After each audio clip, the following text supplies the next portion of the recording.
Okay, so welcome to this very interesting session, which is competency-based interviewing skills. As the name goes, it's a very practical, and I'm sure all of you, irrespective of whichever role, sometime when you are a hiring manager or a recruitment manager, it's going to be very, very useful. Even for an L&D, I think, from the perspective of learning point of view, what kind of, how do we actually hire L&D personnel? So it's a very practical session, and we'll definitely be doing a lot of interactive practical activities so that the learning is greater. This is more like a skill-based program as in compared to a knowledge. Definitely there'll be some amount of knowledge, but it's more of a skill-based program. Okay. To just to build that background, the context. In fact, I want to connect all our sessions, session 1, 2, 3, 4, what we started off. We said the session itself, competency management, and we talked about the importance, the criticality of competencies, right? Anybody who can recall? So anybody who can tell me, I'm just trying to, emphasize this importance. So we said, yes, competencies in today's times are very, very critical and important. Why? So there is competitions and productivity, you can increase maximum output you can get from the people. Yeah, I can get one thing. There is a direct correlation between competencies and performance. Yeah. That means if you have competencies, I can predict performance. That means he will be able to do. If there are no, so like for example, in an organization, as I said, if in an organizations in today's time, which is high, the markets are highly volatile, highly competitive, and if you want to create a strategic advantage, see every function in HR, be it an L&D, be it a recruitment function, be it a performance, they all are so strategic by themselves as sub functions. They have become very strategic today. L&D, training and development, has become so strategic. If you want to create a strategic advantage, if you want to differentiate, if you want to have that kind of a USP vis-a-vis your competition, with reference to quality, with reference to cost, with reference to timelines, it's only if your organization has the competencies embedded in your people. And that is why L&D, training and development, has become very, very, very strategic. Why? We are continuously ensuring, is my workforce having the current required competencies? So that is one part of training. Hey, in future, this is what I'm going to do. So do I then, upgrade them, give them those the future readiness for my organization depends on what kind of a training I'm going to invest in my workforce. So therefore, competencies, as I said, have become very, very critical. Whether it is, and we talked about the entire core competencies, functional competencies, role-specific competencies for an organization, which are very, very critical. And we also learned how to map them. And then having said that, then we said, hey, through assessment centers and development centers, then we also understand the gaps where within the workforce we have. And then we will devise what? Training plans. We will devise training programs so that people can be developed or people can be hired as per the requirement of the competencies which are required by the job. So today, when we are talking about a competency-based interview, essentially what would be doing? Hey, having said that, every role which exists in an organization should have the necessary competencies in order to predict performance. Then how do we actually then hire or interview a candidate to ensure that he is the right fit? With me? Are you with me, guys? Huh? Okay. So that is a little bit of a context. Typically, if I were to talk about, so what are we going to do? We are really going to do the entire, the science behind the competency-based interviewing, the behavioral event interviewing. How do we go about and learning some of the skills so that when you go back as well, you will be doing the entire thing. Okay. So quickly, hiring. How are we traditionally hiring? All of you must have interviewed somebody for hiring, or you have gone through a process. Quickly, your own experience, anybody? Yeah. Yeah. Before we just go through this, interview becomes a very important component of the entire recruitment process, right? Huh? When we talk about the recruitment process, which is sourcing, screening, selection, then interview becomes one of the most critical element or the component of this selection process. Okay. Having said that, traditionally, or how, just share your experience as to what are some of the things we do in an interview. Yeah. We'll So check in an whether interview, it's like normally like understanding the individual, asking the person about the normal questions about tell me something Okay. about So, yourself and well, I say understanding. Yes, I'm understanding. just writing as is understanding the candidate, right? Yeah. Okay. then check Then, whether the job nature, the job role, which is what we are looking for in our organization, is already having his experience. It's matched with that okay. So job. you're also looking at um, Yes. job role. So when I say, when you're saying job role, what is that you're looking at? It's already experience in the Okay. role, which already is Experience. Yeah. experience. Experience. Adding Will an you also exposure look and at education? Education. Yeah. job Okay. specifications. Then what type of Skills developed during past experiences. Okay. You'll also look at some skills, right? In Yeah. which past industry? experience. Okay. Mm-hmm. The similar industry where it's already worked. Okay. All right. Any Okay. specific So project that the Acha. person has done. So you will say industry, where all has he worked, right? And then projects. All right. Then you will do this, and then thereafter you will ask him Personal. questions. Okay. You will question him, right? Now you have, say for example, and the you have last question will be his expectations. you have 10 candidates. Yeah. That's the primary. Manoj is the interviewer. Okay. Again, it's a Manoj. Manoj is the interviewer. So what will happen?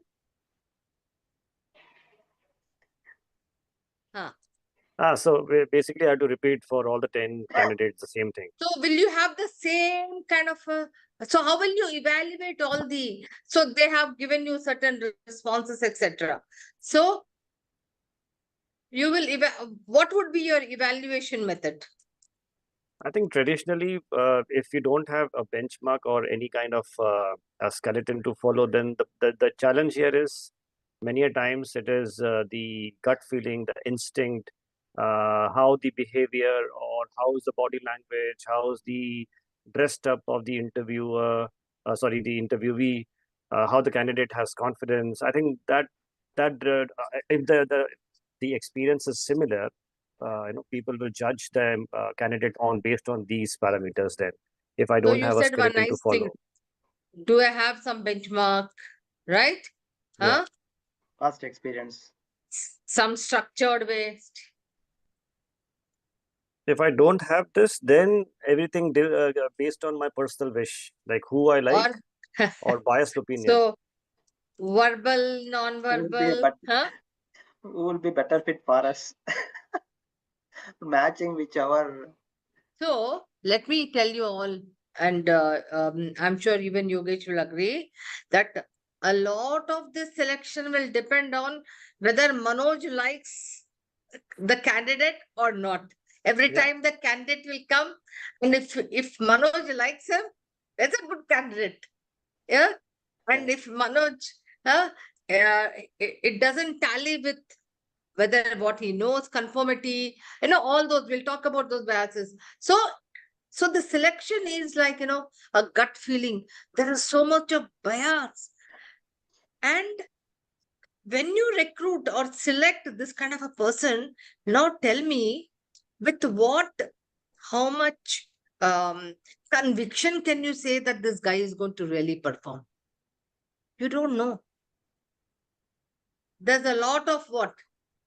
If maybe, may not be. Maybe, may not. So Yeah. there is that assumption that I've hired this guy, but I don't know whether. So the predictability is very low, whether he'll perform on the job.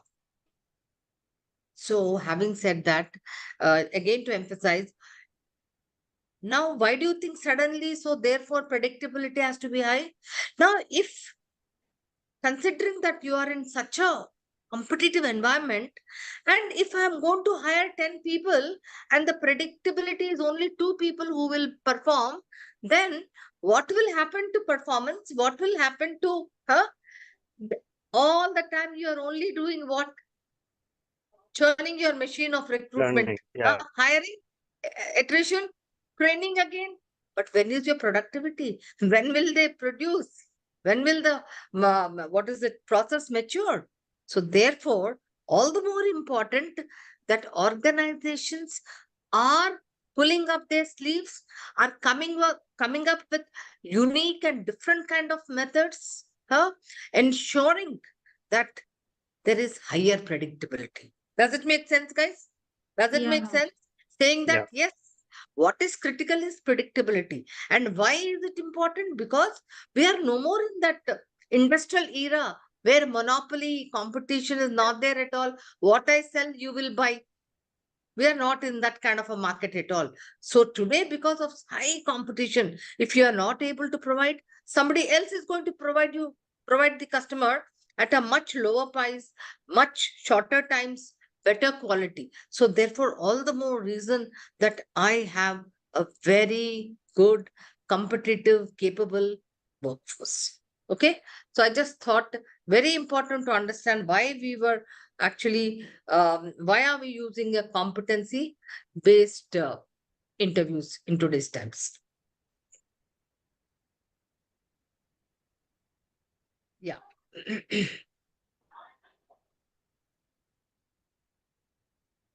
So who is this guy who's, I'm sure all of you know, huh? Jack Welch. Jack Welch. He kept shouting loudly. He says, getting people in the right jobs is a lot more important than developing a strategy. Why? You can create a strategy, but if you don't have people, then how are you going to execute your strategy? Right? Yeah. You need the right kind of people who are fit people. So therefore, Jack Welch always said that he ensured that the right kind of people were hired in the jobs. Okay. Now, just taking you through quickly, just Amazon. Today, Amazon is what? Anything, anywhere, anytime. That's there.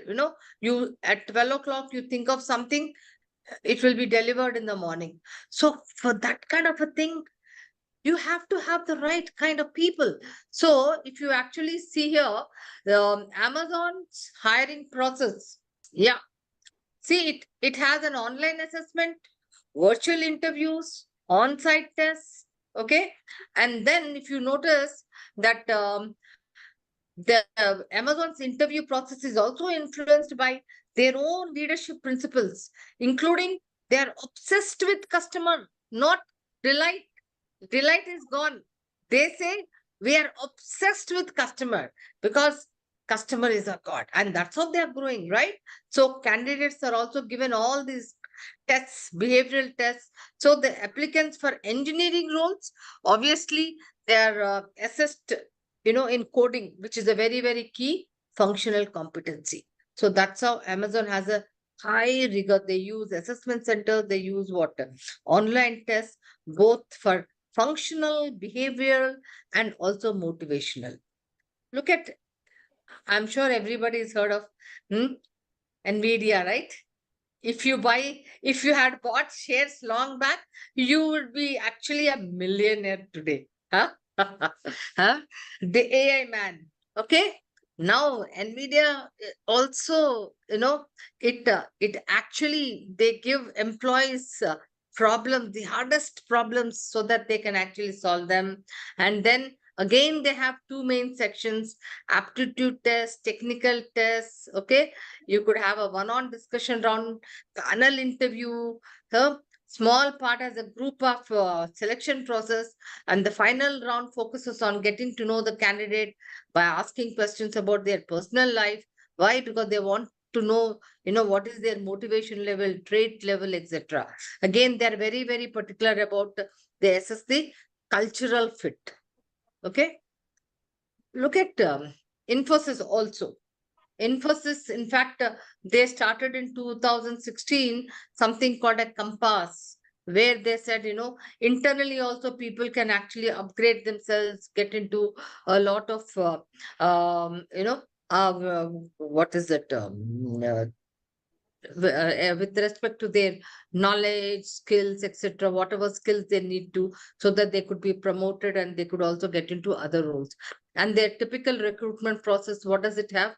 Online assessment, quantitative aptitude, verbal skills, then technical interview round, and a final interview also to determine cultural fit. Have you noticed NVIDIA, Amazon, everybody is going through even cultural fit?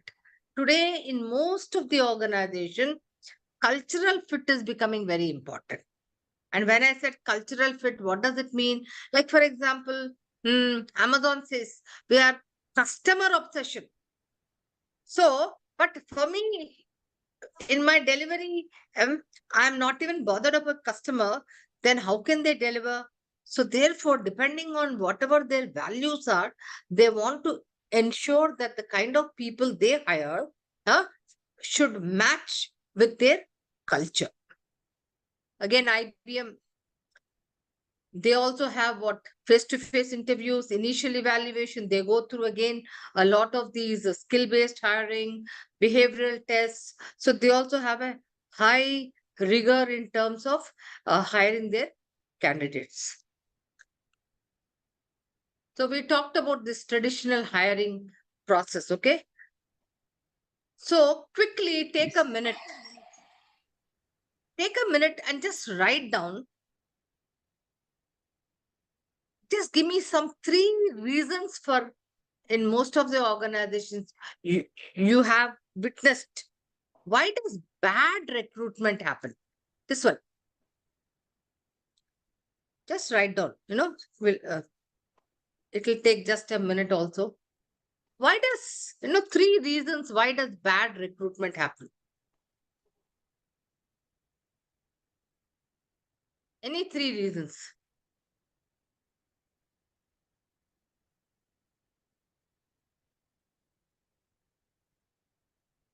Yeah. Anybody ready with some answers? Anybody?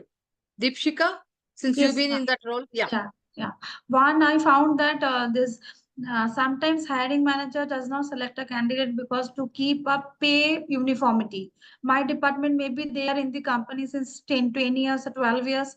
So whatever they are getting, so at the same level, they want someone from outside. So that person will obviously have want some hikes, or he have upgraded, upskilled, and changed different companies, maybe at a higher salary. Sometimes I found that these candidates are really what, at least from the CV and the way they talk, I can presume that they are really good.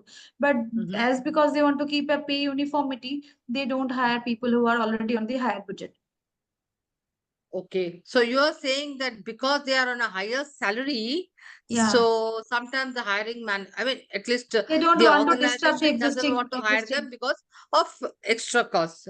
So, but how does that, that is one reason of not hiring maybe a that is person bad who may be recruitment. The also good. reason I'm saying, But I'm, recently experienced that they are, so with maybe I have a budget, they want someone at 10 lakh salary. The person you were looking at was 13 or 14, but they were extremely good. So when they are searching same quality at the 10 lakh, we need to compromise on the quality. So it okay, so becomes you're a bad saying recruitment because we on are that. paying less salary, we are not able to attract good candidates. Right Is that talent, so? exactly. Huh? Exactly, yeah. So therefore, we land up with, Compromised candidates. candidate. who are actually not a good fit. Okay, Yeah, all right. yeah. Any other example? Yes, Any ma'am. other So the reason? biggest So, challenge that I see, yeah, Manoj, are you going? hmm, Oh, Anybody? please go ahead. yeah. गाड़ी So miss हो the जाएगी फिर. biggest challenge, the biggest challenge that I see is lack of clear job description. So at times, job descriptions are not very much clear, and it doesn't have all the details that is required. In terms of competency, skill required. So that is not mentioned. So there is, lack of clear job description. Another thing that I notice is pressure to fill position, quickly. Sometimes we will have to fill the position quickly. Recruiter Absolutely. just share the Absolutely. profiles, and we have the business, requirement. So these Absolutely. are the two challenges that I see. Absolutely. I quite agree with you. In my past 30, 40 years of experience as a practitioner as well, I've seen one is hiring manager always trying to push the business, always trying to push pressure, saying that as of yesterday we want, as of yesterday we want. What is the count today? What is the count today? And this guy not able to do anything and says, okay, fine, let me just close some numbers, close off, my SLA is done. But then ultimately in 3 months time, either they have to be suspended, PIP, whatnot, but bad quality it is. Yeah. Next, and also I rightly agree that many a times job description is not clear. For what are you hiring? What kind of competencies, criteria is not spelled out very clearly. Manoj, you were mentioning something No, I think Yogesh has given already. my points. Okay. I will Sometimes, also say, adding to that will be the recruitment team. Sometimes we have churning in the recruitment team so much that we get new people on board every 6, 8 months or 1 year, and then the quality of the search by these new recruiters also impact the candidates, or I will say the Absolutely, because positions. they are not in a position to understand what is that position about, what kind of competencies are required, then where do we get source them? So that becomes a challenge. Absolutely, I agree. Yeah. I have Murugan, one you more want to point to add? add only. Yeah, Yeah. because bias is also another one factor. I just very recently had a better experience. I don't want to mention the industry. So the candidature was very good, but he is the final authority who is going to select the candidate. Mm. He just asked about the background, the family background of his father. Okay, so he's based on his occupation. He has a right fit. He has gone get through the interview because of his parents some occupation. He has directly is rejected. That's the interview will have something in your mind. They will look into the candidate whichever they are matches with, or the answer or whatever, it's getting matched. Absolutely. That kind of Absolutely, bias is Murugan. also is happening. We will talk about those biases in detail. Absolutely. Off the script. Correct. Looking at the Another background, a is we personal don't know. background doesn't concern. Yes. Exactly. Another, ma'am, sometimes I have seen that we don't look into the cultural fit most of the time. So maybe in a maybe the kind of culture the company is having and the candidates coming from MNC or from top companies, and since because they are applying and these managers will be so much overwhelmed that from this company I'll get that by giving high salary also they are taking, and after coming within 6 months or 8 months the person leaving. So I think this is a bad recruitment only. Absolutely, because culture makes a very important factor. We may say, hey, what is culture? Like simple, Amazon. It's because they have this customer obsession. Now, Deepshika has actually ordered for certain product or something, and she doesn't like it. Now she wants to Return. send You are it away, able to take it back. select So the right kind immediately of that guy people doesn't with come. the I mean, right hey, fit. customer, Okay, Charo? I mean, she doesn't like the product. We have to go back, take it, and then ask what else you need. That kind of an obsession, being very, very, what is it, proactive, understanding, sensitivity. So what happens? I may not be that, "Arey, what is this?" So I may try to fake it for some time, but I can't continue it for longer time. So culture fit, what happens? Like, for example, stretching yourself. So in our culture is that any job, anything, you can't say no and you have to stretch yourself. Supposing that's a culture. You will do it for a day, you will do it for 2 days. Oh my God, what is this? I can't really, do every day this. So you really need to identify those kind of people. Like I gave you the tortoise and the rabbit exercise, where we said, we have to hire people with the right kind of competencies and the right kind of culture fit. We will definitely go into it in detail sometime later when we go through a culture fit survey as well. But yes, rightly stated, all of you have now agreed upon saying that culture fit becomes very, very important. Okay. In fact, most of the organizations, I don't know about the local organizations, they first do the culture fit and then go through the other interview processes. Why do you think they do first the culture fit? No, culture will differ from it will get vary, right? So some organizations, if you see the MNC company, they have a practice of, for example, ethics. Ethics is the topmost priority in multinational company and all. But Right, coming to right. some industry, not every organization they will be looking for ethics. That is no doubt. But comparatively, the multinational company, they will give more priority for ethics. But if you coming to Indian industry, it's compromisable. So even though So my question was, Murugan, Yeah. most of the organizations who are doing a culture fit, they first do culture fit and then they will do the other selection processes. Why is I that think so? culture is the foundation of the values, organization. One more And reason.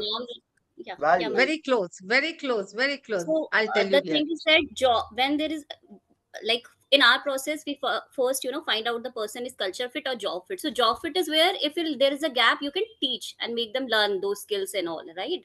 But culture sikhana is not possible. You can't make Charu, a you're person learn. spot on. You're spot on. That is why I said, you know, um, traits, they can't be trained, right? They're habits which are formed over a period of time. So, as rightly stated by Charu, knowledge and skill, if they're threshold to certain thing, I can fill the gap, I can give them some training, etc. But traits, culture, I can't train them in culture. So why should I go through the entire process of testing for knowledge, skill, and entire thing, and then find him that he is a misfit in culture? It's a waste of time, which becomes very, very important. So that is the first step, first of all, to say yes or no, and then go ahead with the other criteria, other selection processes. Why? Because culture is something which is not trainable, you know, very quickly. It takes a long time because it's a habit. It is formed over a long time. I don't say impossible, but then it takes a long time. So therefore, it's better to take people who fit into that culture as opposed to who don't have that culture. Not right, that person may be right, wrong, etc. But it's just that he doesn't fit into my culture. I mean, simple. There's a marriage happening between a girl and a boy. The family first says, hey, what kind of a culture they have? Because first is the culture fit. And then we will look at the other things. First, whether that person will fit into our culture or not is essential. I look at all the other things, but then after, the final thing, I say, no, but this person cannot even gel with our culture. Huh? So it's like that. All right. Okay. Wonderful, guys. Wonderful. You all spot on and putting on your thinking caps today. Okay. So having said that, have you imagined the kind of costs which are incurred of bad recruitment? Say, for example, I have hired a project manager who is responsible for what? Um, Maybe 4 or 5 high value added projects. All right. Now, what have I done? I recruited this person through placements, through sourcing. Then I went personally to all the different locations. I've traveled as a CHRO trying to get the right kind of a person. But then what happens? Supposing the project manager resigns because of some long absenteeism and not able to get along well with people, etc. Can you imagine the kind of costs which have been incurred because of one bad recruitment? Can you think of it? Typically, this is just an example I'm giving. There could be many costs, right? There could be direct recruitment cost, there will be induction cost, there'll be the person is not going to give you productivity as soon as he joins. He will take some time. He will give you initially maybe 30% productivity, then they're on 60%, then 100%. But you are paying him salary, your guaranteed salary from day one. Okay. Then if your team, if he's a project manager and the team is demotivated, again, your productivity gets impacted. Then if you are not delivering to the client, again, there is some kind of cost there. So, therefore, what I'm trying to emphasize here is that the criticality, how it can impact your costs. So, typically, they say, it is 1:4 times or 1:8 times, depending on the position. Higher the position, much higher are the bad recruitment costs. Okay. Having said that, let me give you a very nice, interesting analytical case. Okay. I think, no, nobody's done here. Say, for example, there are two interviewers, Ashok and Deepak. These guys are working in the same company. Okay. Ashok is a person who is always boasting about his recruitment skills, his interviewing skills. He says, if I look at Deepshika, I know exactly whether she's a good performer or a bad performer. With a gut feeling, I can make out, that kind. And he's quick to judge candidates and easily explains why he's selecting or he's not selecting people. Okay. Now, this other guy, Deepak, he's a very quiet person. He goes in a very structured way and he will ask questions. He will ask the same questions everybody, and he tries to analyze the body language, interests, everything. And his way of interviewing is very, very structured, probing, etc. Now, through statistical analysis, you can actually say who is a good interviewer. In your organization, if you have 8 people who are bad interviewers and only 2 people who are good interviewers, what will happen to your hired candidates? Would they be in a position to perform very well? So it's very important to know whether all your interviewers have good interviewing skills and they're able to hire the right kind of a person. Yes or no? Will you agree or disagree with me? Huh? Yeah, Yes? correct. Yes. Yeah. So just we are giving you a small example, and let's see. There is a very interesting, all of you can go and see if you have data. There is something called, we can use with the MS Excel formulas, correlation. Just by doing a correlation, simple statistical technique, you will be able to find out who are my good interviewers and who need not be sent for training, and who are my bad interviewers who have to be given training in interviewing skills. Okay. We are not testing you, by the way. Anybody can just, if you want, you can look at this data. See, simple. You have to collect data. Say, for example, this is Ashok. Ashok, as an interviewer, he has interviewed candidates A to G. There must be 7 or 8. And he has given certain rating of their interview. Okay. After 3 months, ask the business or the vertical where they have joined to give a performance rating also. Every month they do performance rating, right? So the rating for the same candidate is also here, performance rating. This is the rating of the interview rating, and this is the performance rating. Now, if you do a correlation exercise, simple guys, you can take this data, then you can either do a graphical or you can also do a correlation. Just put correl and you will get it.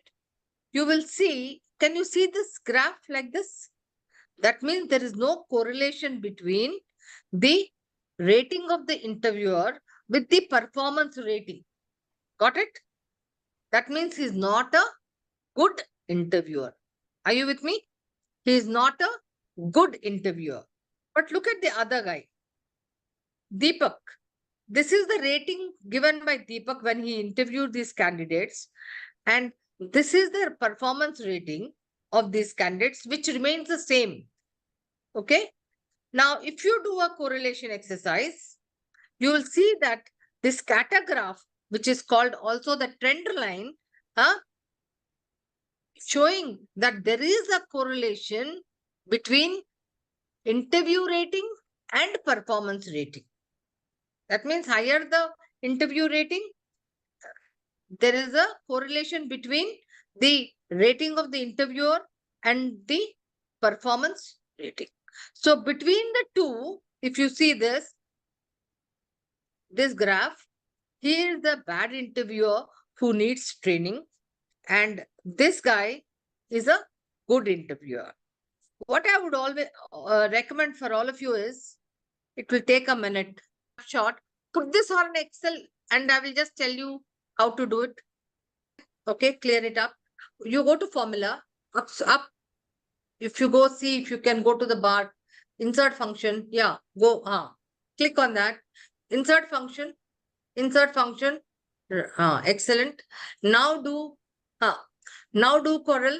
Now just write Corel there. No, in that type a brief description, what you want to do, just write CORR.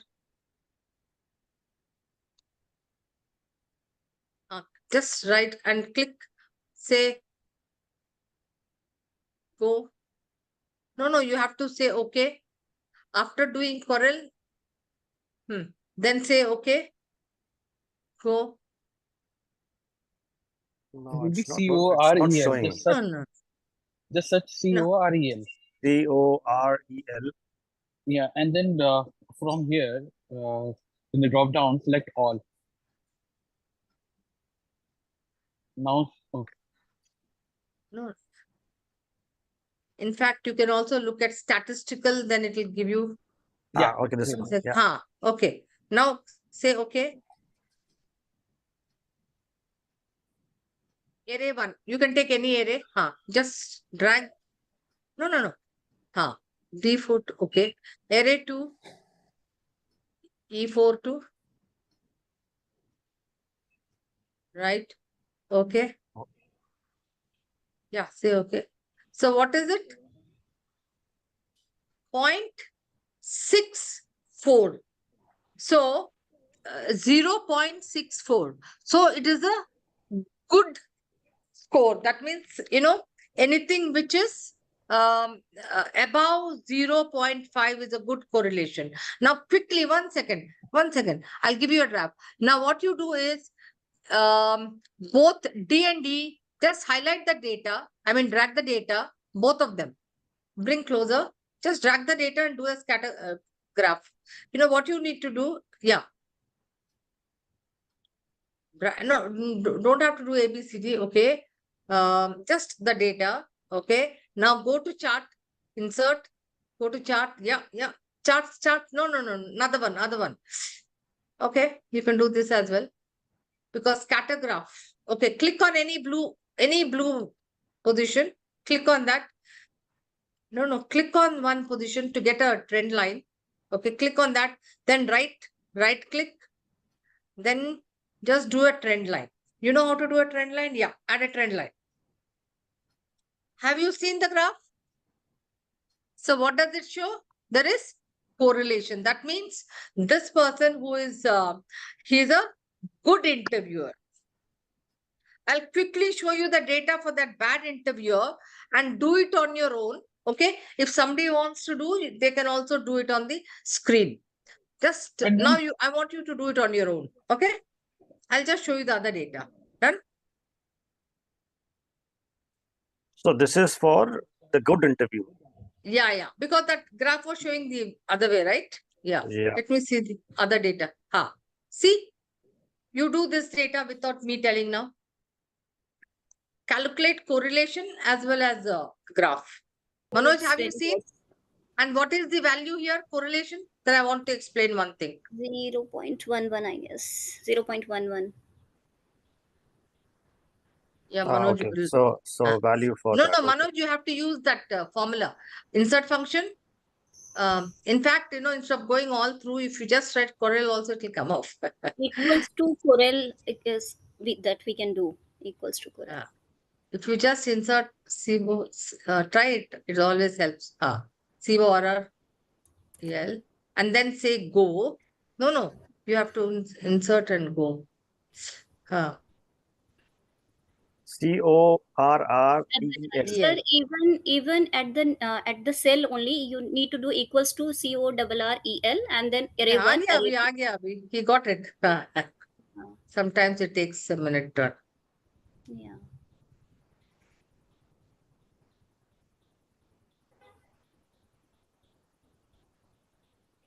So have you seen, guys? So let me just explain a little. Now, if you see for the one which is on the above, 0.64 and the below one is 0.11. So which is a higher measure? 0.64. Which is a higher 0.6. measure? 0.64. The measure for correlation is -1 through 0 to +1. That is the measure. That means the measure, the higher it goes to a +1, that means it has higher positive correlation. If it goes to a -1, it has negative correlation. 0 means no correlation. So therefore, if you see 0.11 is so negligible. Will you agree that there is no correlation actually? But 0.64 means it is going through positive side and it is definitely higher than 0.5. So anything between 0.5 to +1, there's a positive and good correlation. That means there is a correlation between the rating of the interviewer in the interview with the performance of this candidate who has been hired. Are you with me, guys? All of you? Yeah. Yes, no? Yes, Huh? yes. Yeah. In So most of the basically, organ- you're saying 0.64 is best or good, but let's say somebody, what's the maximum? So is it like 1? No, so I told Correlation you, of no, 1 will be -1 to best. I +1. told you, just put that -1. Okay, if you bring it down, I will just go to whiteboard. Yeah, if you stop sharing, if you just stop sharing. Sorry. Yeah, what I said is the measure for correlation is -1 through 0 to plus, sorry,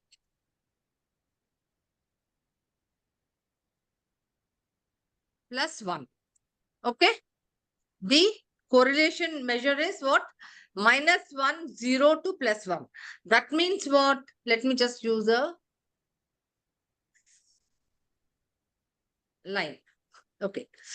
Say, for example, and so this can be a interview rating. I'm just putting as IR, and this can be your performance rating. Okay. Now, when the data you actually create a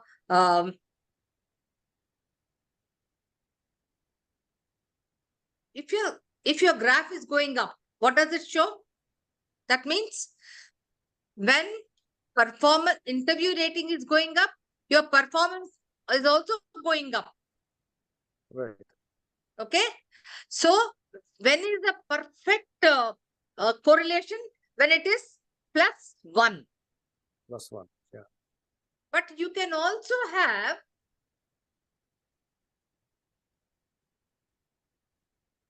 something like this. You can also have something like this. That means when one variable is going up, the other variable can also come down. So Yeah. here, when does it happen that way? That means minus. It's a perfect minus negative score. What does it mean? Let me give you an example. Just explaining 2 minutes of correlation. So when can you have a negative correlation? That means the number of hours you put in a person to train, maybe his errors will go down. Are you with me? Huh? Okay. The number of hours you put practicing, then what will happen? The errors will go down. Okay. Okay. So correlation can be -1 to +1. And when it is 0, that means then it is like this. No correlation at all. So anything in between, so 0 to 0.5 is negligible, positive or minus, plus minus. 0.5 to 8 is okay, good, plus minus. But 0.8 to 1 plus minus is a very good high correlation. Are you with me? Okay. So when you are correlating two variables, they can either have a negative or a positive correlation. Okay, guys.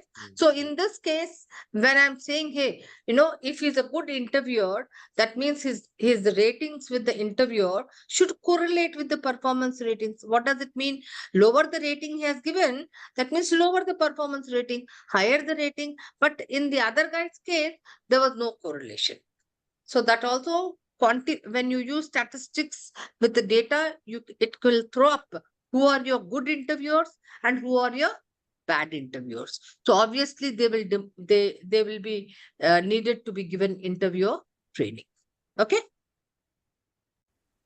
Ma'am, just a small question, like when this Sure. exercise need to be performed, like Pardon? when a person when this exercise, the correlation of the interviewer and the employee performance, when this exercise we can perform, like 3 months is a ramp up time for a person to adjust in a new environment, right? Right. And few organization does the performance review and everything 6 monthly. Sometime in IT it's quarterly or dynamic, their KR is in dynamic. But in our organization, like a manufacturing unit, we do twice in a year. But generally we consider the annual review as the final one. So when this exercise, the correlation. So typically, like, in the recent past, I've done a competency-based interviewing skills for an organization, very large organization, automobile, manufacturing organization across all locations. What was their problem? Huge attrition. So what we did was, even before we gave them the training, we said, hey, first of all, identify under every hiring manager, if there's a huge attrition happening, then there must be something wrong in the way you are selecting people, right? You're not selecting the right kind of people. So the data which, one is your attrition data. Yes. Two, are you sending a lot of people on PIP, right? If you are most of the time out of 100, 80% of the people are being sent for PIP, that means there is some concern or challenge with reference to your selection process. So you have to go back to the entire drawing board and see from like where we actually analyzed what are some of the reasons for poor recruitment. That means, are you first of all having a clarity on the job description?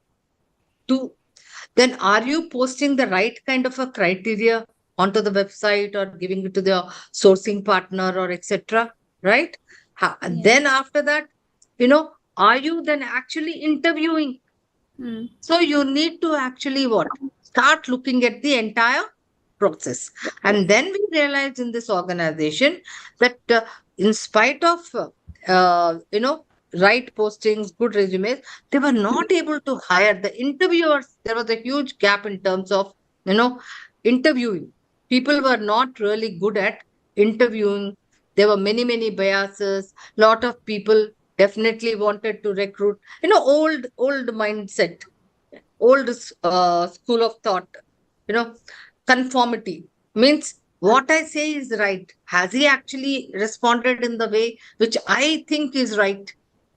Yes. Or, there are many other, we will discuss them. So that's how then we went into this competency-based interviewing, which gives what very objective, structured way of interviewing, so that you are able to select the right kind of people with the right fit.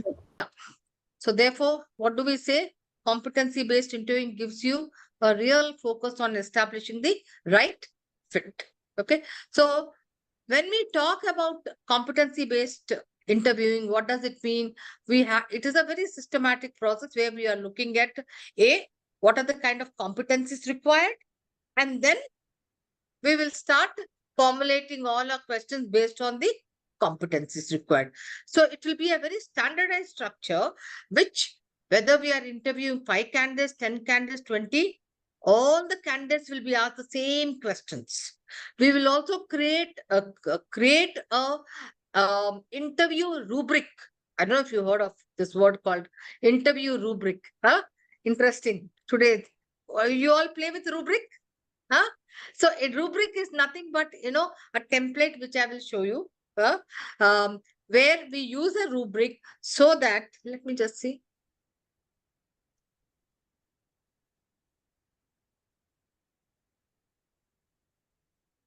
Yeah. So this is like a rubric. What does it mean? That for every candidate or even for all the candidates, I can have the list of competencies required for this role. Then I will have a weightage, because not all competencies are required for the same weightage. Maybe one competency will be of a higher weightage, the other one will be lesser weightage. All this analysis should be done before and not after the interview. Okay. And then your rating scale of 1 to 4 or 1 to 3, poor, average, good, all that also has to be decided. And then I would go even a step further. The kind of questions you want to ask, assessing every competency should also be written in general, so that you are not asking different questions to different people. You're standardizing everything so that then I can choose the best person. Are you with me, guys? So this is called a rubric, and we'll just go through this. Okay.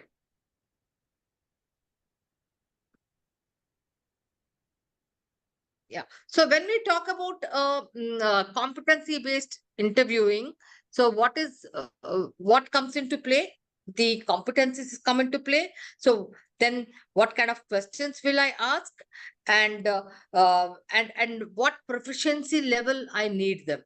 All this has to be prepared much before I start the interview process. Okay.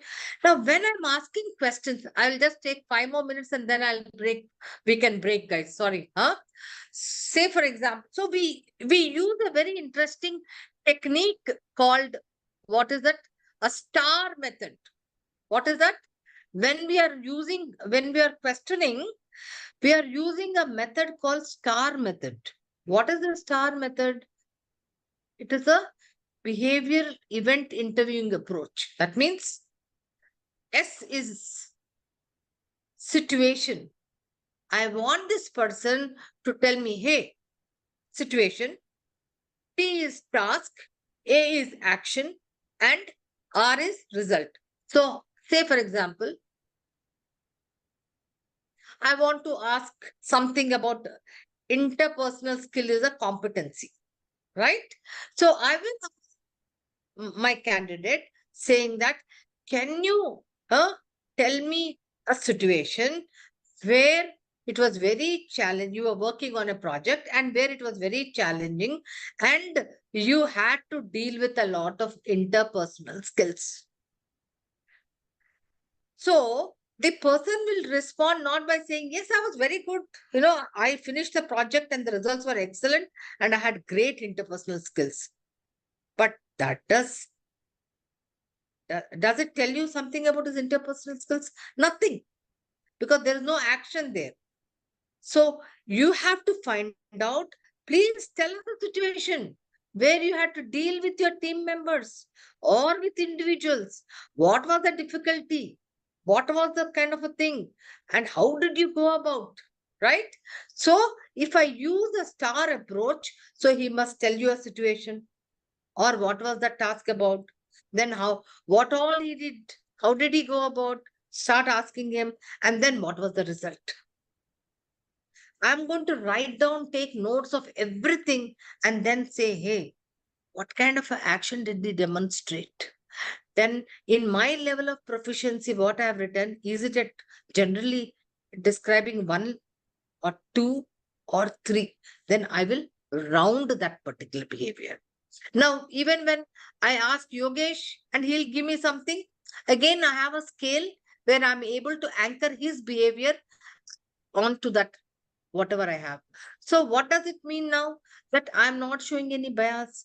I'm following a standard approach where there's already predetermined scale, and I'm only circling that behavior which he has demonstrated and showing, hey, at what rating? Is it 1, 2, or 3 of? Are you with me? So likewise, for every competency, so whether it is 4 competencies or 5 competencies, I will start doing that. Okay. So, and this is through, and we also call this as a behavioral event interview. Why are you calling it behavioral? Because I'm actually trying to see the kind of behaviors this person is demonstrating in a challenging situation.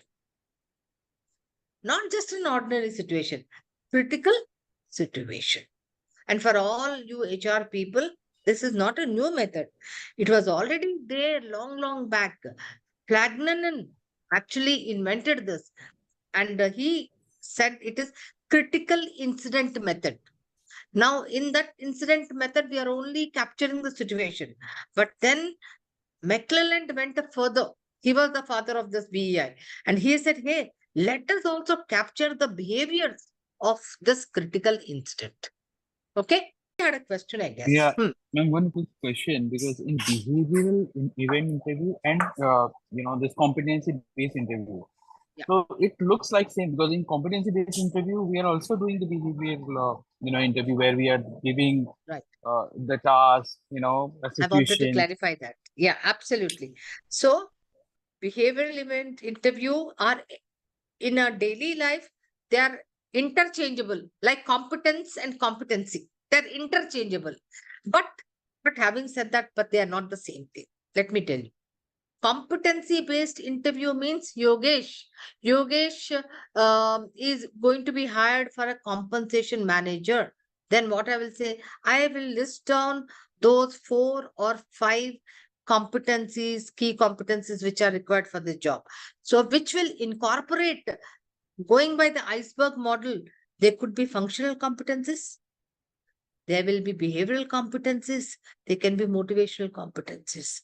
So when I said competency behavior based interview, I'm listing out all the competencies which incorporate functional, behavioral, etc. But functional, how will I assess him? I will assess functional, finding out Yogesh's knowledge in terms of what kind of, does he know about incentive system? Does he know how to evaluate jobs? Does he know the point method? Does he know the grading method? So I'm assessing you, I'm testing you for knowledge. And then I will test you for skill by saying, hey, can you do the job evaluation for these 4 jobs? So you will say, yes, ma'am, we can do. I will do what? I will analyze the job. Then I will I'll do a point method. I can do it by point method, or I can do job grading. I'll make you do that. I have tested for, okay. Then how will I test your behavioral competencies? I will use behavioral event interviewing or situational method. Is that very clear to everybody? Huh? So I will be using this method to test your behavior. So I incorporate everything for a competency-based interview.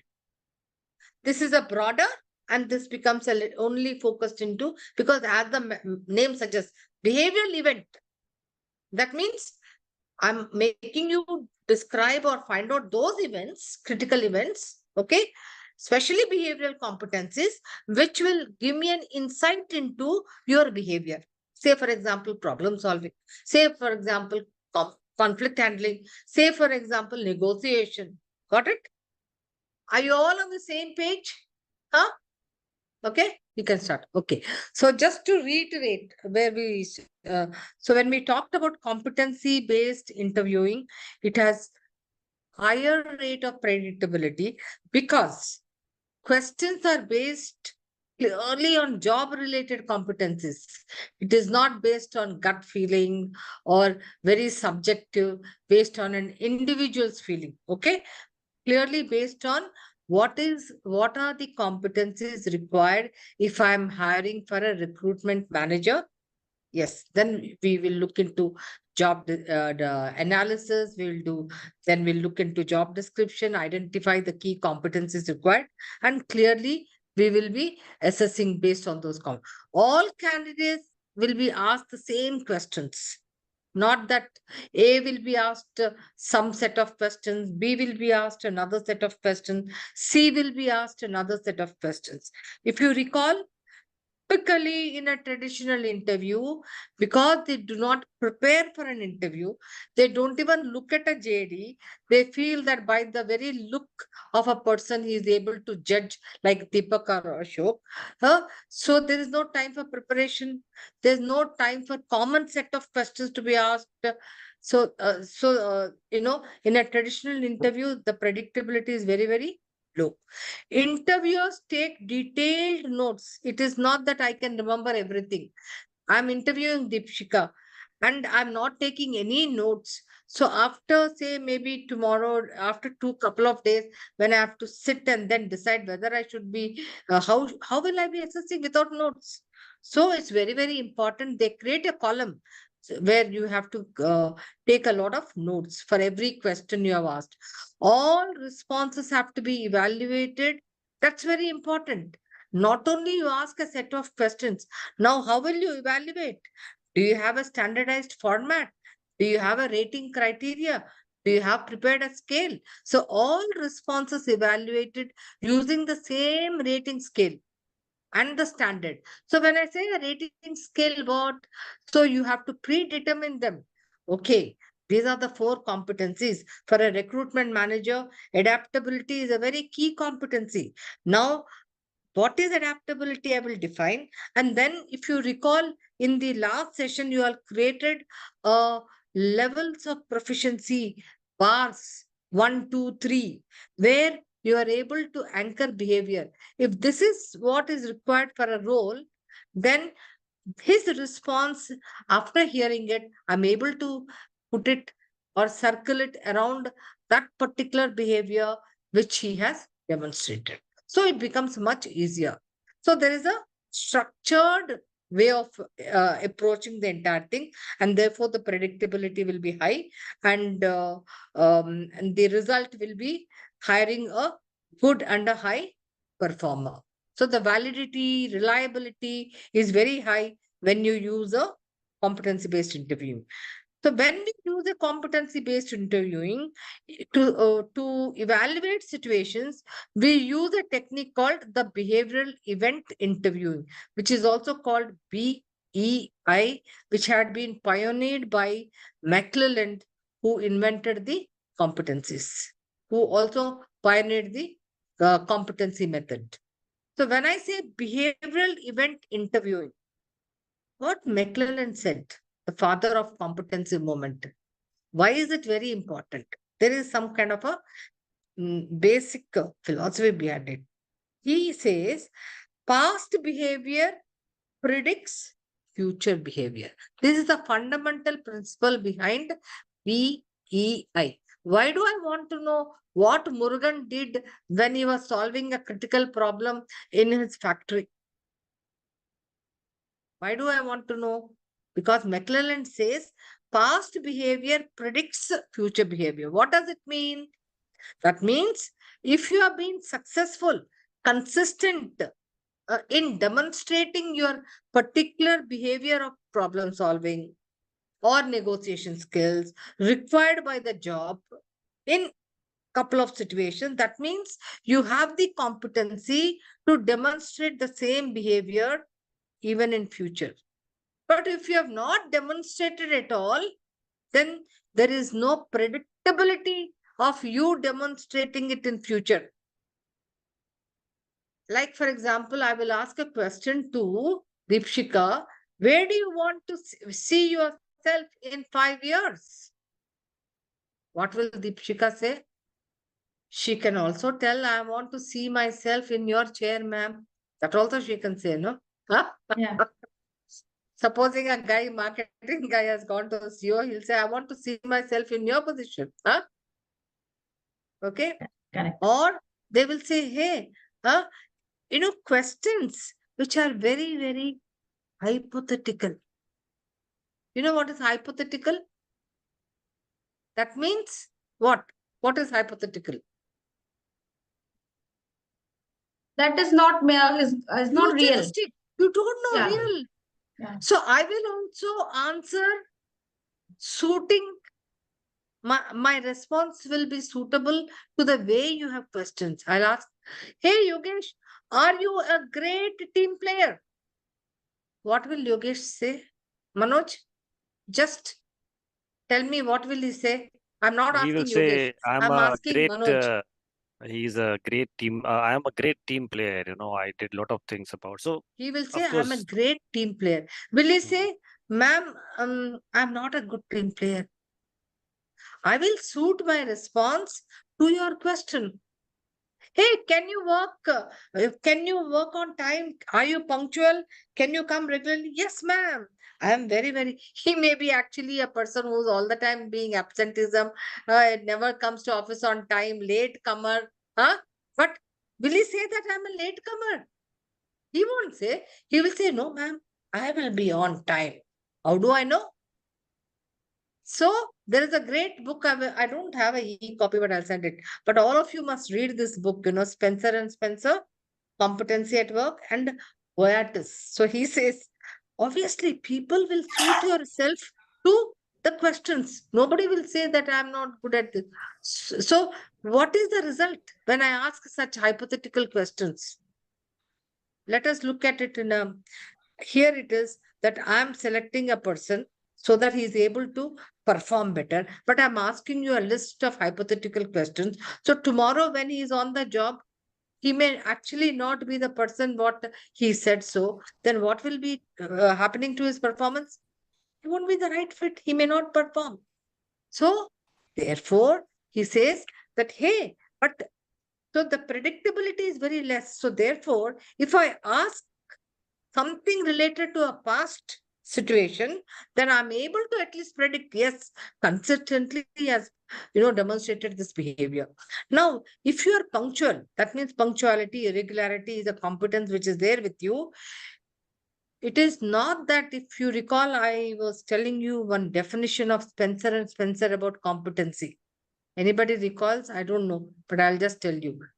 As per Spencer and Spencer, the definition of a competency is an underlying characteristic of an individual, okay, which causes superior behavior, okay, and it is criteria reference. That means it doesn't mean that only in one situation. No, if I put Manoj in another situation, another place, if he is regular, he's a punctual guy, whether it is coming for a dinner party or whether it is coming for an office, he'll be punctual. Are you with me? That means that competency will be demonstrated in any situation where it requires.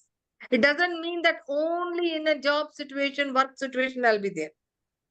If you are a person who's detailed, eye for detailed, whether you are in an office managing your own office work, or even if you are organizing a party somewhere, your eye for detail will be demonstrated. It will be there anywhere. That's what means competency. So therefore, what does it mean? It is deep within you, embedded. Okay. And how did it form?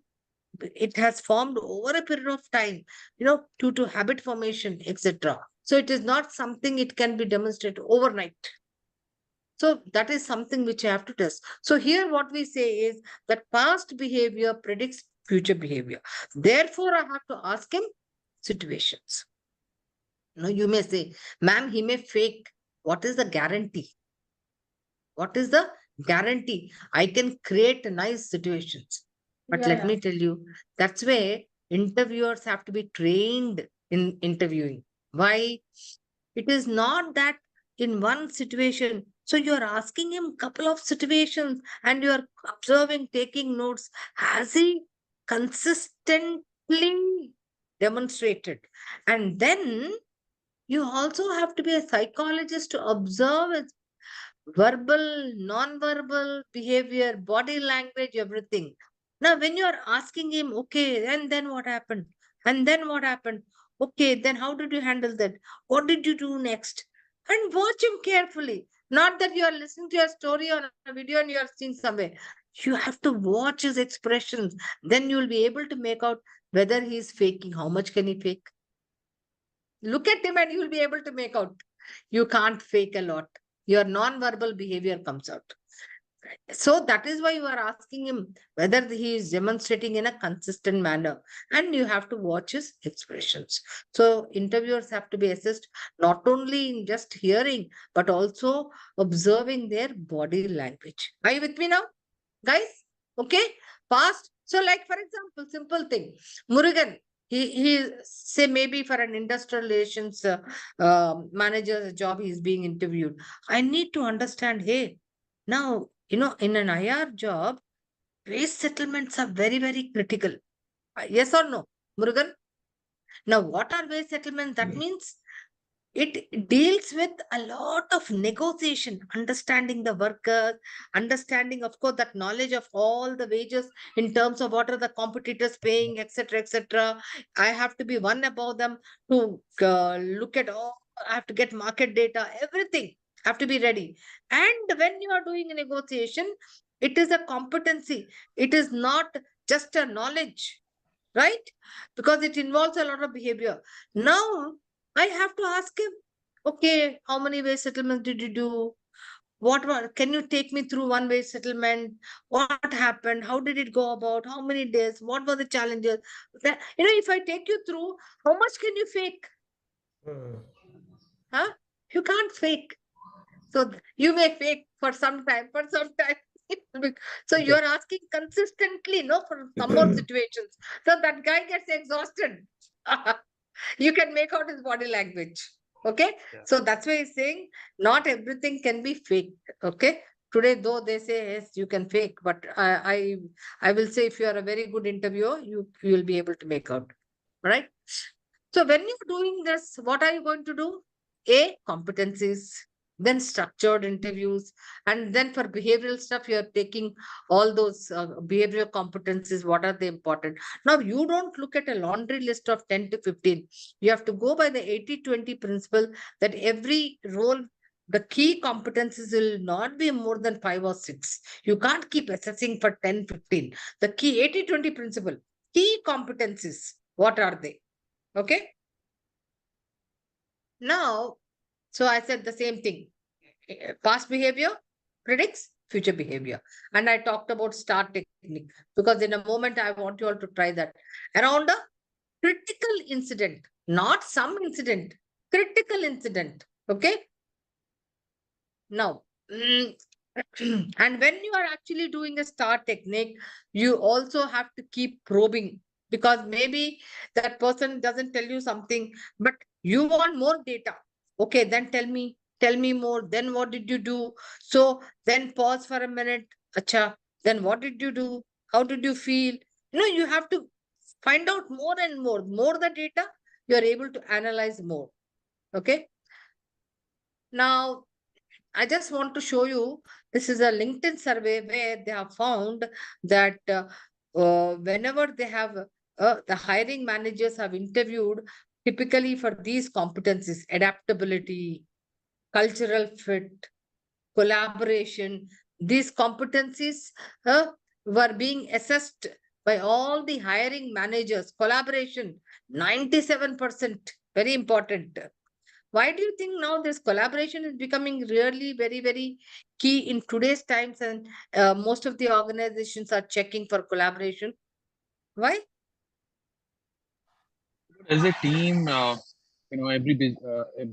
organization is looking for the output or the Anybody productivity else? from a team perspective. Yeah, anybody else?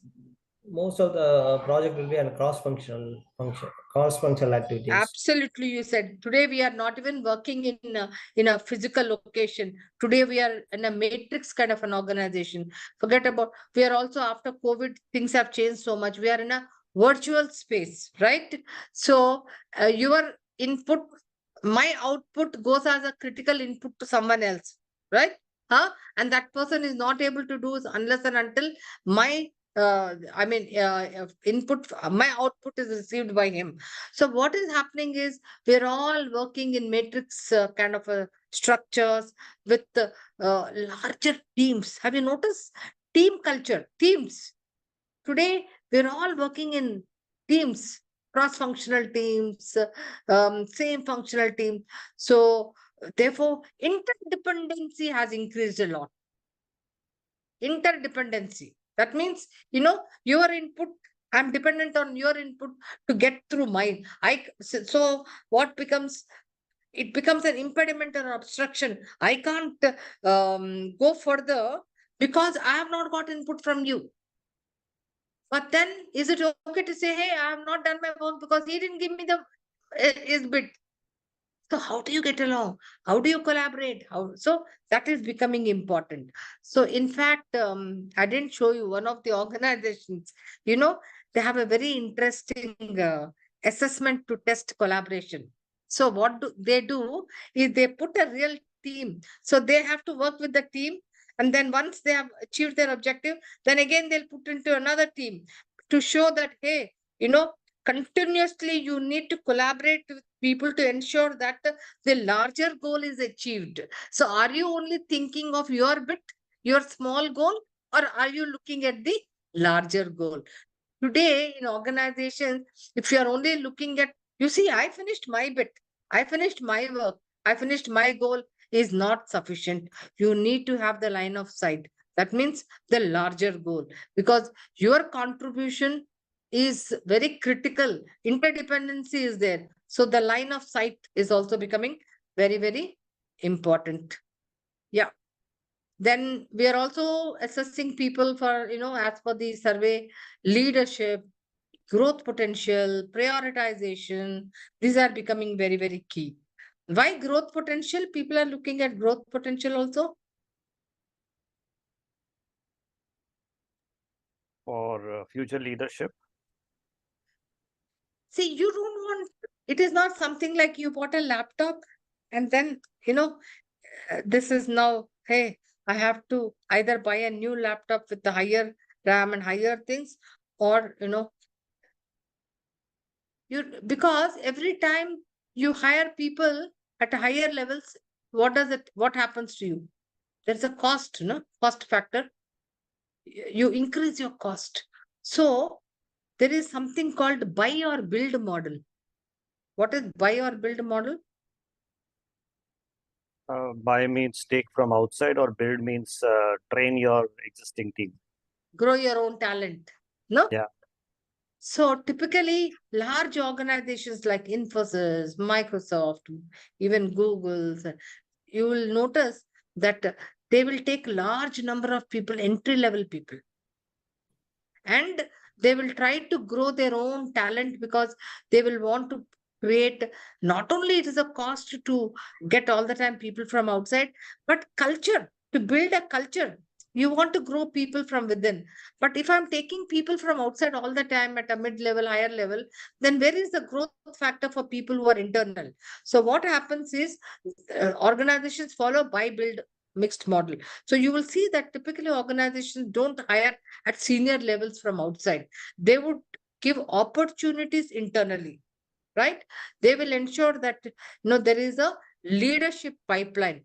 People like Manoj and all ensure that there are pipelines, career planning, succession planning happening, leadership pipeline building, because you're all the time buying from market at higher cost. And also culturally, you don't know how fit they are. Because internally, when you have a person growing, he understands everything. He knows your business. He knows the challenges. He knows the culture. Okay? You getting me, guys? Okay. Prioritization, very important, market competitiveness. So prioritization also becomes very, very important with the multiple tasks being happening. Okay. Now I want to give you all one small, activity. Now we will do it together. They are not two groups. So we will do together. What is it? And I'm assigning the role of the candidate or the assignee. Manoj is the candidate. Okay. You are going to interview Manoj. And what is the role? The role is what? Campus recruitment manager. What is the role, Manoj, you are applied for? Campus recruitment manager in which company? Wipro. Okay. Who is the interviewer? Yogesh Pant and Deepshika. It's a panel of two people, Yogesh Pant and Deepshika. Who are the observers? Murugan and the rest of the people are all observers. Now, I'm going to give a couple of minutes. We will do not long. You have to assess him only, these two people, Yogesh and Pant Deepshika. You have to assess him on adaptability. What is it? Adaptability. Now, in Qualcomm, if you see, there is a definition for adaptability. Now, adaptability is a critical competency for campus recruitment manager. Okay. Why? He has to travel a lot. Two, he has to meet all the time new people, new campuses, new things. He has both internal and external stakeholders. Okay. So two things, adaptability and communication skills. Communication skills, both written and oral. Why? As a campus recruitment manager, he has to make presentations in all the campuses. B, he has to keep writing emails, etc., to all the placement heads in the campuses as well. Okay. So generally, everybody knows what a campus recruitment manager does. Okay. You are testing for two competencies, which is its adaptability and communication skills. Deepshika is going to test for communication skills. Yogesh Pant is going to test for adaptability. Using Qualcomm, using adaptive, there are questions also.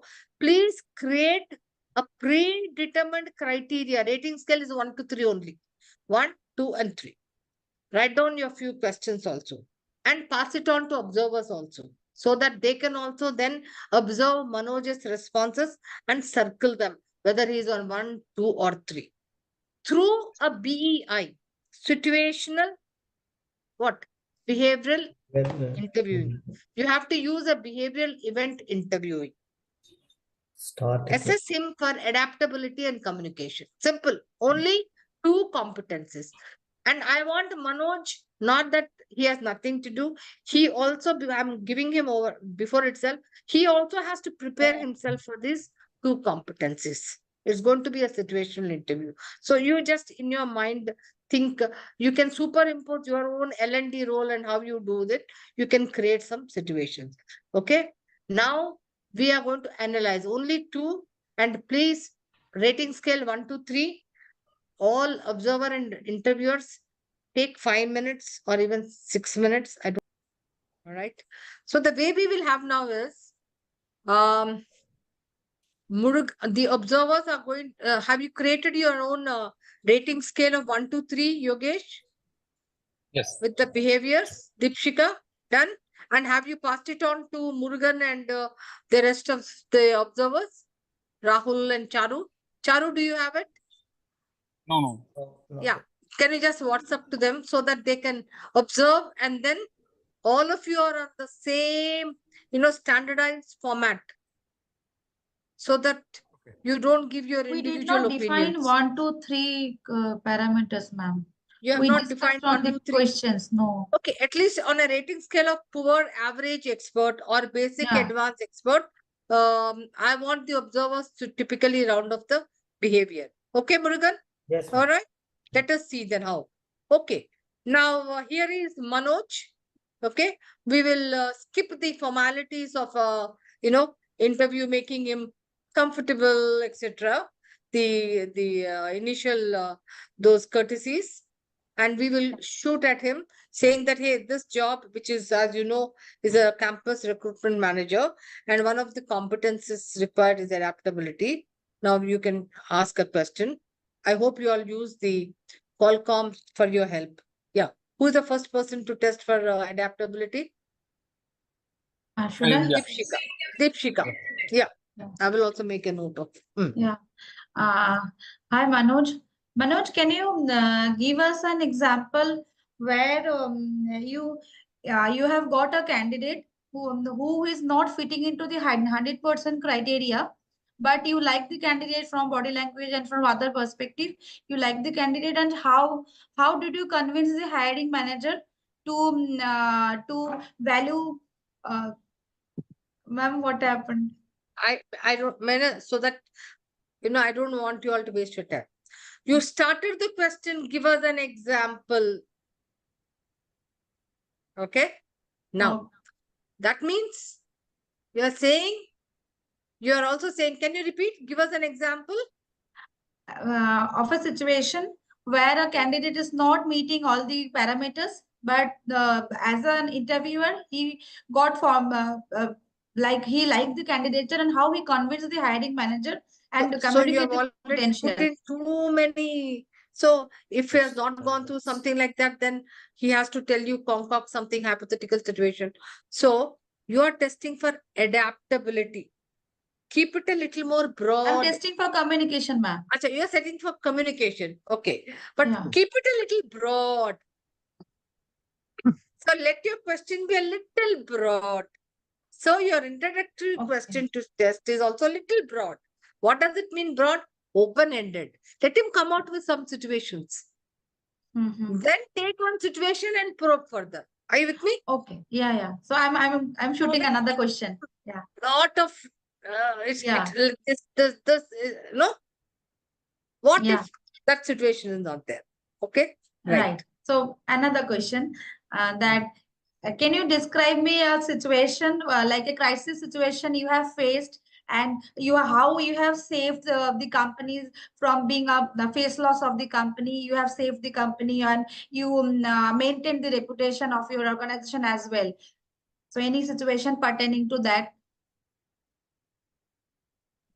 Okay. So I think this happened 2 years back when there was we used to do a lot of recruitment. I was working with a tech company, and I was doing a lot of recruitment events in universities and different colleges here in the city. And during those times, I still remember there was an announcement from the government. There was a government change of policy that the hiring, you can say the companies cannot hire anyone who is during the college years or during the study years. The hiring should take place only once the final examination was completed. Now, this was a challenging situation for us because it's a government announcement and we cannot do anything. We have to adhere to this particular rule as such. At the same time, we have our own commitments with the universities with that we have been giving them or going to them on a regular basis. Now, there was a two-part here, whether we should cancel our university or campus recruitment at all, or whether we postpone it once all the student completed their courses, like for example, engineering courses or whatever courses they are going through. They complete and then we do the interview. Now, this was a major concern. So we found out, or we did some analysis on that, and or brainstorming. We said, what kind of things that we can do in the situation, because we cannot play with the government policy at the same time. We should also be attracting the right candidates for our company, for the from these engineering colleges. So what we did is, we, instead of going to campus recruitment earlier, we used to have meeting with the administration staff of the universities to set up, to understand what kind of caliber and talent we have in our student base. So we used to have our own readiness before the interview starts.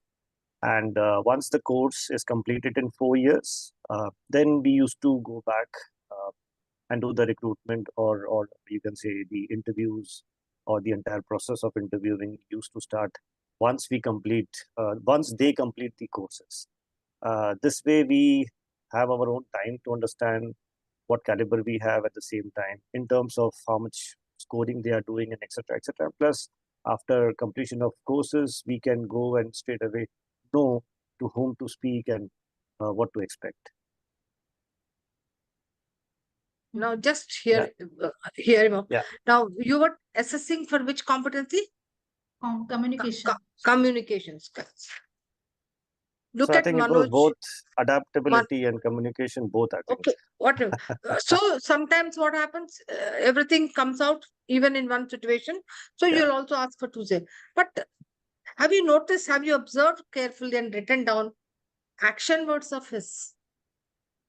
What did he do? How did he go about? Then what happened? Nothing. Everything was just outcome, something. He said we had to do right candidates. Manoj, was it a real situation or was it a hypothetical one? No, it was just a hypothetical situation, whatever Hypothetical comes to one. my mind, But I'm to be just specific. Yeah. analyzing it for you. Okay? Yeah. Were there any action words? What did I say even in a last assessment center for everybody? When you observe or observation, behavior, but most of it was what? There was a compliance. Was it an action? It was the government's compliance. They had to adhere it. Yeah. What was the action? What did he do? How did he go about? Whom did he meet? What is that he did? Who are the other members of the team? Are you with me? Action. So what kind of communication he had to write? What were the challenges which came across? How did you deal with them? I'm just going about. When you talk about a situation, did you get to know, Manoj? You could only get to know that, hey, these guys had an agreement with the campus, but suddenly there was a government policy, there was a change in the policy. Okay. And he says, then we just went about right kind, but no way it shows any amount of, are you with me? So what does it mean? Yeah. Situation, task, action, result. So when the candidate you are not able to get much data, did you stop him and say, hey, I want to get more data. I want more clarity, because it is not his duty. It is yours also to find out, because you have to hire and you don't want to lose out a good candidate as well. So when I'm doing a behavioral interview through a STAR method, I can keep probing. I can check for it, check for clarification also. Hey, so what is that you did there? Who else was there? How did you go about? Did you ask for additional information? Did you say, so did he actually do anything in that extent? Did he send out something? So I couldn't see any new things. Nothing. I get So I it? think, yeah, so my point is, it is more of the recruiter's duty to go in that detail, because sometimes, now I was talking about from an angle of a potential candidate. A candidate comes with a very, so I have some experience. I'm just sharing my experience. I did 1, I did 2, I did 3. But once I'm talking about those experiences, it is the role of the recruiter to go deep and down. That is what you are advising. Because many times I have seen our recruiters, when I say our, that means maybe my company, or they don't go in detail. They just hear the story and say, how will I go deep? Unless and until I probe further. Absolutely. You know right, that why? There is something called why? Yeah, 5 Okay, whys, then yeah. what happened? No, but here Yeah. you are not seeing, because you're not trying to get some kind of, justification for what you did. No, I'm only wanting to know, what did he do in the past in that situation? As is. No justification. Why did you do it? No. Okay, then what happened? Okay, then who was your team member? What was your role there? Then how did you go about it? So you have to keep probing. That means it's like a funnel, deeper, deeper, deeper.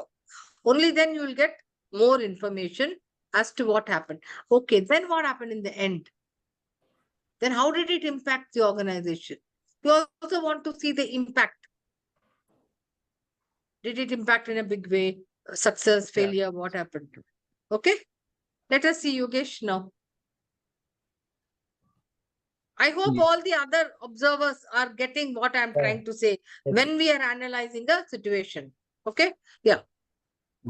Yes, Yogesh. Hi, Manoj. Okay, so tell me about a time when you had to manage your recruitment responsibilities while frequently traveling to different campuses. Okay, so uh, I mean, right how now, do you current, balance your task and maintain productivity? okay. So I have a team of 4 people with me now who are supporting me. They are my recruitment team, and typically my any project starts with a proper planning in terms of, let's say, if I have let's say a planned event coming up in next 2 weeks. So we have a key, tracker, a project management kind of a tracker that we set up, and we say who will do what. Now, in terms of my priorities and what we do is we normally follow the time management matrix in that case, where we try to write down what are the key things in terms of urgent and important things that we have to do it right now, and we schedule it I delegate it to my team members on a weekly basis and try to have a one-to-one to understand what they are doing. And I also have a few focus area that I need to complete myself, so I keep it on my to-do list, or I will say my Outlook calendar, and I try to see that it is done. So I try to balance out my responsible roles and responsibility based on situations and based on the task that is with me. So if this task totally depends on you, then how do you manage, because you are traveling, right? So how do you manage Right. the task? Okay. Please, I have to stop you so that we don't waste our time. Yeah. Hey, you asked a question. Okay, what is our intent? Intent is, hey, this job requires extensive traveling. First of all, has this man traveled? So how do you go about, first of all, checking? Or traveling chodo, because this job is traveling. He also has to meet a lot of new people. So in his present job, how many stakeholders does he have? Does he have a lot of stakeholders? Then how does he manage these stakeholders? No. Or suddenly, he meets new people in his role. What has he met any new people in his role? So it could be new people. Suddenly, a lot of things coming up on his plate. A lot of new jobs. Adaptability. So does he prioritize quickly? You want to know what has it happened with him. You don't want to know how will he go about. Now, Manoj is very good at time management. He knows, sir, Stephen Covey's time principle. Urgent, important, priority. Oh, aapko lecture de denge. Okay. And then I have a tool in my place. So we have this tool and we have to go about like this. But in practice, did he demonstrate his behavior? Kahin par? You want to know the situation. Okay. So even if he goes off saying that, yes, we have a tool and this is how we can go about, we should do this. Says, tell me about a situation where you had to actually implement this tool. Or tell me a situation where suddenly work has come and you had to plan your work, and how did you go about with this time management thing? You want to know what he did in a critical situation. You don't want to know what at a knowledge level. You want to know about a behavior level. So, Got it, Yogesh? ma'am, can I suggest one thing? Yeah. I will say, can you become like an interviewer and ask some questions? Definitely we are going to do that. Definitely. Okay. And then the second question, what did he say? Hypothetical question. Hypothetical question. So the same thing, adaptability, let it be. And Deepshika is because why I am now looking at Deepshika, she's a recruiting person. Okay. I hope everybody is here. Rahul, Charu, Rahul, are you there? Yes. Yeah. So very important. And how are we going to test this competency? Say, for example, adaptability. Okay. Now, forget about manager. So, campus recruitment executive or campus recruitment specialist. Typically, the job involves what? a lot of traveling, then getting in touch with all the placement head. Just I'm testing for adaptability. So I'll say, hi Deepshika, good afternoon. How are you today? Hello, ma'am. Yeah, I'm doing good, fine. Thank you. Okay. Oh, wonderful to have you here. I hope you know about the job you're being interviewed for. This is a job which is campus recruitment specialist. Okay. Yes. Yeah. Yes, ma'am. I So have I gone see through in the your job CV. description. Yeah, I see in your CV you have done some kind of a recruitment. You have 1 year of experience. Okay. So, but your experience shows that you've been only located in Pune for that 1 year, and you haven't really traveled in this job. I'm just saying, okay. So this job involves a lot of traveling, Deepshika. So, besides the job, have you traveled any? I mean, you staying in Pune. Have you traveled? How often do you travel anywhere? Yeah, I'm very comfortable in traveling, ma'am.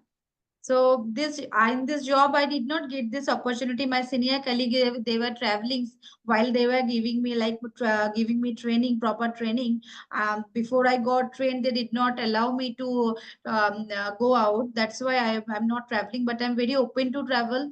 In my education level also, during my education also, I traveled a lot. So, and my, Okay. yeah, Oh, oh, so you have traveled a lot. So yeah, which ma'am. places did you travel? When was the last time you took a personal travel?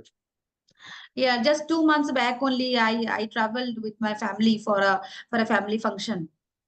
Okay, so what do you like and what do you enjoy when you're traveling? I like I like to watch and observe, not watch, observe people, their behavior that on the street, and then I am also a nature lover. I on the way I look at everything. Okay, okay. You influence them, huh? TND, I'm sure you also go through all that stuff. Hiring business always says, I don't have the time. Yeah, not now. Huh? But you will say, hey, True. it's a KRA, you have to do the job. It's very important. How will you show that it is strategic? Huh? And, either sharpening the saw or even for future readiness, how important training is. Not many business people will relieve people for you. They'll say, hey, no, we don't have the time. They have to perform. Are you getting what I'm trying to now get at when we talk about a situation?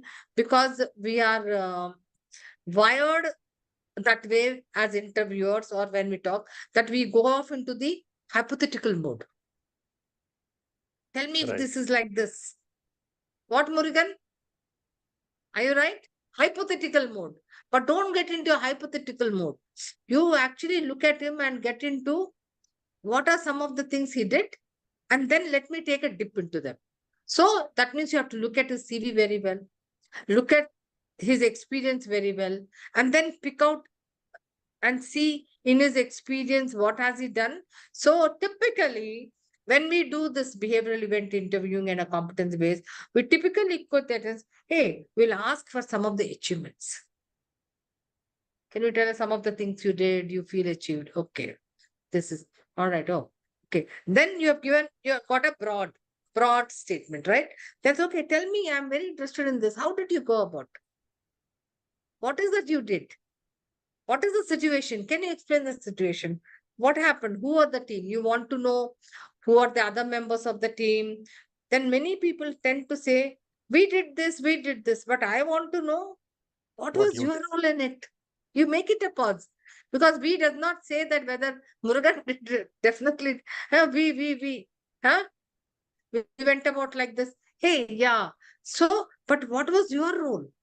What did you do? What was the challenge there then?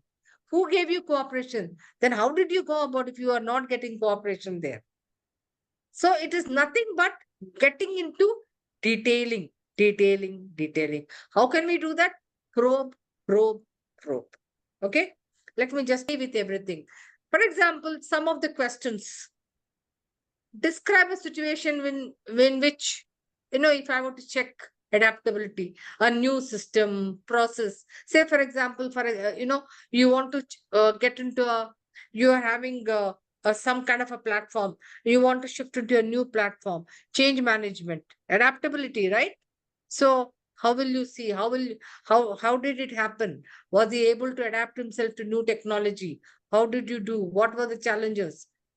Idea at work was a major departure from the old way. Doesn't it happen in everybody's life? In the corporate, there will be new things, new policies, adaptability. So you can ask them. Recall a time when you were assigned a task outside of your job, JD. How did you handle the situation? What was the outcome? Tell me about the biggest change that you had to deal with. How did you adapt to that change?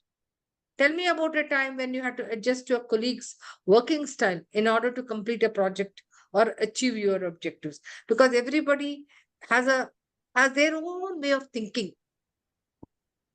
So you have to, when you're working as a project team members, you have to see who works in what kind of a style. Again, doesn't adaptability come there? For example, there are 4 people, business people. You have to put content together for some common thing. Everybody will have different views. They will say, hey, no, it's a question of power. No, my thing has to be there. So how do you put together that thing? That is also great. How do you adapt to that? So some of the things, just giving you a little bit of, a lead into how do you ask questions. Just look at this. Culture fit. Some of the questions we can ask for culture fit. What are the 3 things that are most important to you in a job? No? Supposing somebody is coming, you want to ask, hey, in the job, somebody will say money, somebody will say what? Autonomy, no? Did you all do that, career drivers? Somebody will say money, somebody will say autonomy, somebody will say status. So what are the things which are, so it depends, Again, this may change. If you're a married man with a child, you will say money is important more than anything. You give me a big title, but if money is not sufficient, I don't want it. No? But if you're unmarried and you are a guy who's backpacker, will say, no, I want autonomy. I don't mind working on different projects. I clear about it? Huh? Now, then tell me about a time in the last week when you've been satisfied, energized, productive at work. What were you doing? You want to know, what is the most interesting thing about you that is not on your resume? Or what would make you choose our company or others?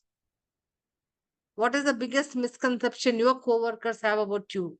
And why do they think that? So some of the things, just to get an insight into the culture fit. Collaboration. Yeah. Instead of me reading, I want someone else to do one question. Yeah. Please, can you read out a question? Yeah. Give an example of when you had to work with someone who has difficult to get along with. How did you handle interaction with that person? Yeah. Anybody can share if anybody in this team had somebody who was so difficult to work. Can you share that situation and how did you go about it? I would love to share that, but this is on recording. That's why perhaps I don't want to do that. Maybe. Oh my God. Yogesh, you are so sensitive. Now that you are also leaving that job. Anyway. No, but tell us, how did you handle? I'm only getting an insight into the behaviors. Don't have to tell me anything. But how did you go about? So if it is very difficult to handle person, especially if No, he is we not. want to know what happened. We don't want to know if it is very difficult. We want to know, Yogesh Pant, Behaviors. you handled Mr. X, who was very difficult to get along with. So, or you handled Manoj, who was very difficult to get along with. How did you go about? What is that you did to get along with him? So there was a person in different team, the X person, and my Okay. main stakeholder. Okay. So every now and then we have to interact with the process related thing, but the person was not pleasant to speak with, and at the time very rude.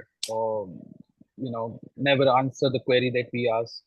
And but yes, then the approach that I followed, because I will have to work with that person.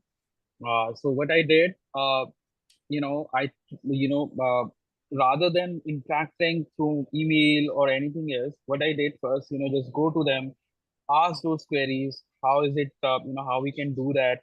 And I made him understand that we are a team and we will have to work together to bring output. Otherwise, if I do not, if I do not support you or you will not support me, definitely things will not be moving. And I was so professional, no personal talk, just talking about, because he doesn't like to speak, about the personal thing. So I thought to speak about the professional thing, what is the process, what needs to be done, how we can improve it, what is his. So I made him part of that improvement thing as well. So slowly and gradually things got improved. And I think as a team, we achieved the result.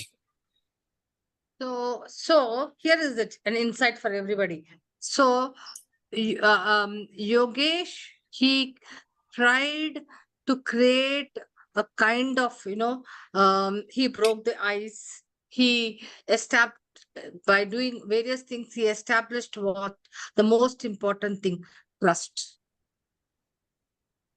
So he could now trust Yogesh. So he was able to what? Huh? He was seeking some advice and Yogesh was giving something. So trust is something, when you are working together, trust does not happen the moment I see somebody. Does it happen? No. Because trust builds up only when the other person observes and it takes time and he says consistently, how is he behaving towards me? Is he extending help? Is he doing, so that it takes a longer time, relationship building. So Yogesh took time to build some kind of a relationship. He went and did some kind of a coaching, counseling. So various ways to build trust. So once the trust is built, then he is able to get anything out of him. Agreed? So especially when it comes to cross-functional, team working, trust is something which does not come easily. Okay. Tell me, very good, Yogesh. That was good. Very good example. Tell me about a time when you were communicating with someone and they did not understand you. What did you do? Anybody in this group had that kind of an experience? Anybody? You are communicating with your boss or with your team member and they did not understand. Was there a situation? And then what did you do? Anybody? Rahul or anybody? Ma'am, nothing very critical, but in this kind of situations happen sometime. Then what I try to put in some examples to make them understand. Like, yeah, like describing in more, like if it's possible to give some examples that they might be knowing. Absolutely. Like that. That's a very good example, Deepshika, you have given, especially when it comes to communicating and the person is not able to understand. That means, there is some kind of a barrier. So you now need to simplify it. You have to understand, hey, is it the language or is something else? So you need to break it down and see what is that barrier which is causing that inability to understand with someone. So especially in communication, I think that was good. So you start giving examples, narrate something so that the person whom you are communicating to and you are on the same page. Because if you are not on the same page, then obviously there is no communication, right? Okay. Correct. Tell me about one of your favorite experiences working with the team and your contribution. I'm sure a lot of people are working in teams and typically, how to get cooperation of the team member. What is that you do to a team member? Because not everybody is very, what I should say, cooperative in a team. So there are challenges. So these are some of the questions for collaboration. Describe, okay, can you share an experience where a project dramatically shifted directions at the last minute? Does it happen sometimes? Somebody suddenly will put, hey, a project now, we have to now do it in a different way. First of Yeah. all, what will happen? And It you have a happened with deadline client. also. So while providing the HR solution, it happened with us. You can We imagine, no? Then Yeah. So at the last minute, it first got thing changed. is All the what? scope got changed. Hobena means can't be done, right? Yeah. First thing is can't be done. Then there'll be somebody, leaderless group. One leader will emerge. You'll say, "Nahi yaar, we can do it. There is something in this. We can manage like this." Then there'll be a leader emerging. You agree? Especially if Yeah. there is no project leader and everybody is responsible. So, a lot of things come up in this. How people can come up to that, and start working on it and give and even start coaching people and then we can do it and then they work day and night. There are some people who are like, oh, they'll say nothing doing, we can't finish it here. Let's start working on it, right? So there are situations. So say, for example, leadership. These are some of the questions. I'll just take one or two. Describe a situation where you needed to persuade someone to see this things your way. What steps did you take? What were the results? This happens in HR many a times. Doesn't it happen? Yeah. You put up a policy, even after taking the survey and everything. But suddenly there's a lot of resistance. It can't be done. This policy can't go ahead and all that. Yeah. Then you need to have champions to go around. How it will help. See, a lot of action happens then. You do skip level, you do team meetings, you do a lot of things. Give me an example of a time when you felt you led by example. What did you do and how did the others react? So for a leader, there are some things where you lead by example. This is one of the questions you can ask when you are checking for leadership competencies. We'll just see this one. Tell me about the toughest decision you had to make in the last 6 months. Have you ever had to sell an idea to your co-workers or group? How did you do it? What were the results? You want to see as a leader, what was the something? So these are some of the questions which typically, like if you look at, there are some more questions on prioritization. Okay. So I'll just do one exercise quickly as we do, and then we will. Okay. Activity 1. Determine which questions are behaviorally based. All right. Are you a team player?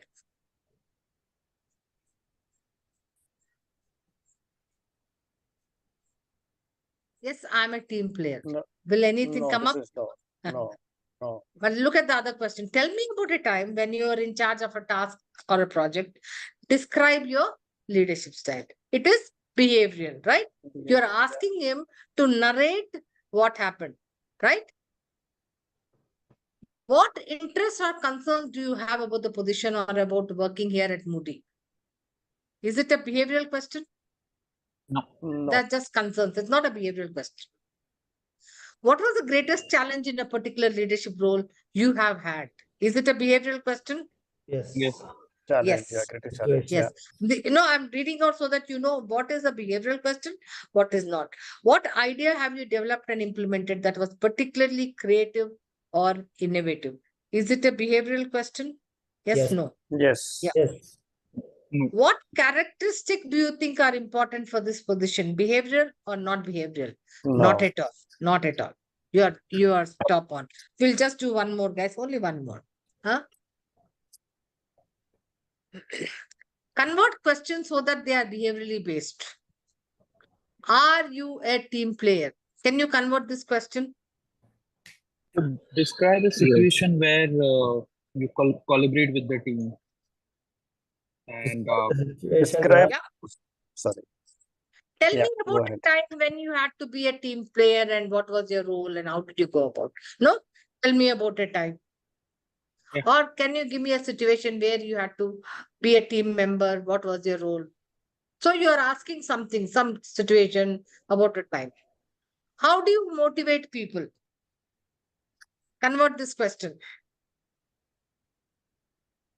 When share. was the last time that you were involved into uh, in a situation where you have to motivate your team members to do some difficult task. Again, convert it. Tell me about a time. Tell me about a situation where you had to motivate people, right? Yeah. What motivates you to excel?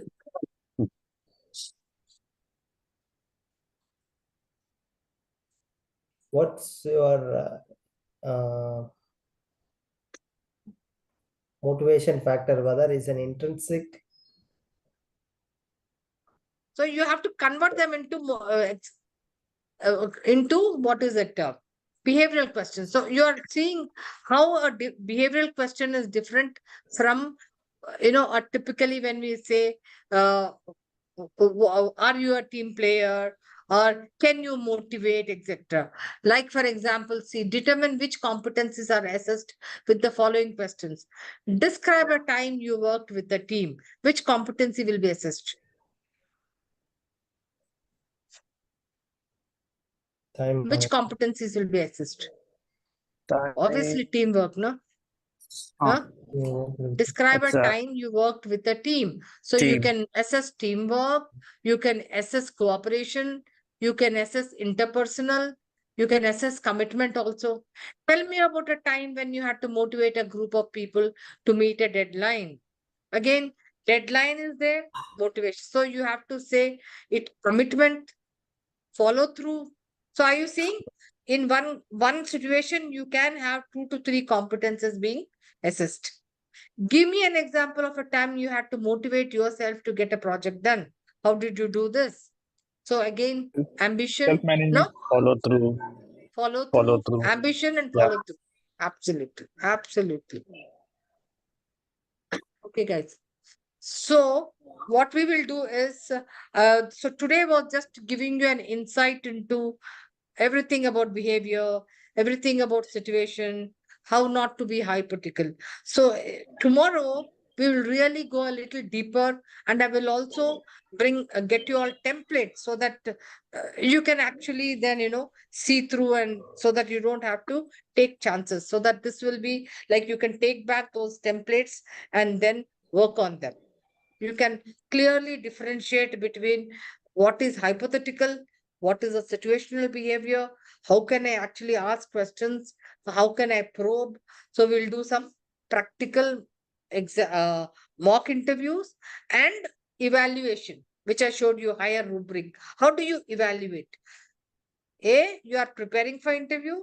2, you are preparing the questions and asking the candidate. 3, getting the responses and evaluating them. So we will do both the things tomorrow. Okay. Step 2 and step 3. And also please save some of your clarifications. We can also help you to clarify them. Is that okay, guys? With you all? Okay.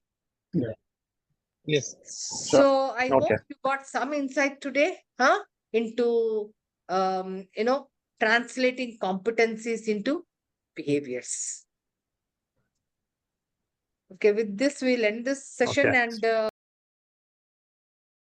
welcome to the session, which is the last session of this entire competency mapping assessment center and competency based interview.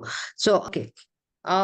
Connecting with what we did yesterday. So what we did yesterday was we started on the competency based interviewing. Anybody top of the mind recall what we did yesterday? Just one point or one feature just to add up. Let's see if anybody remembers what we did. STAR technique. We have adopted STAR technique. Okay, Murugan says, I learned what is a STAR technique, or at least what it is, STAR technique. Anybody who can elaborate on what does yes stand for? Situation. T for task. Okay. A for action. Action. And R for result. Good. Good. Anyone else? The takeaway from that call yesterday was question and answer shouldn't be hypothetical. Definitely, it has to be situation based, and person has to perform those tasks. That is a must. We should not assume anything.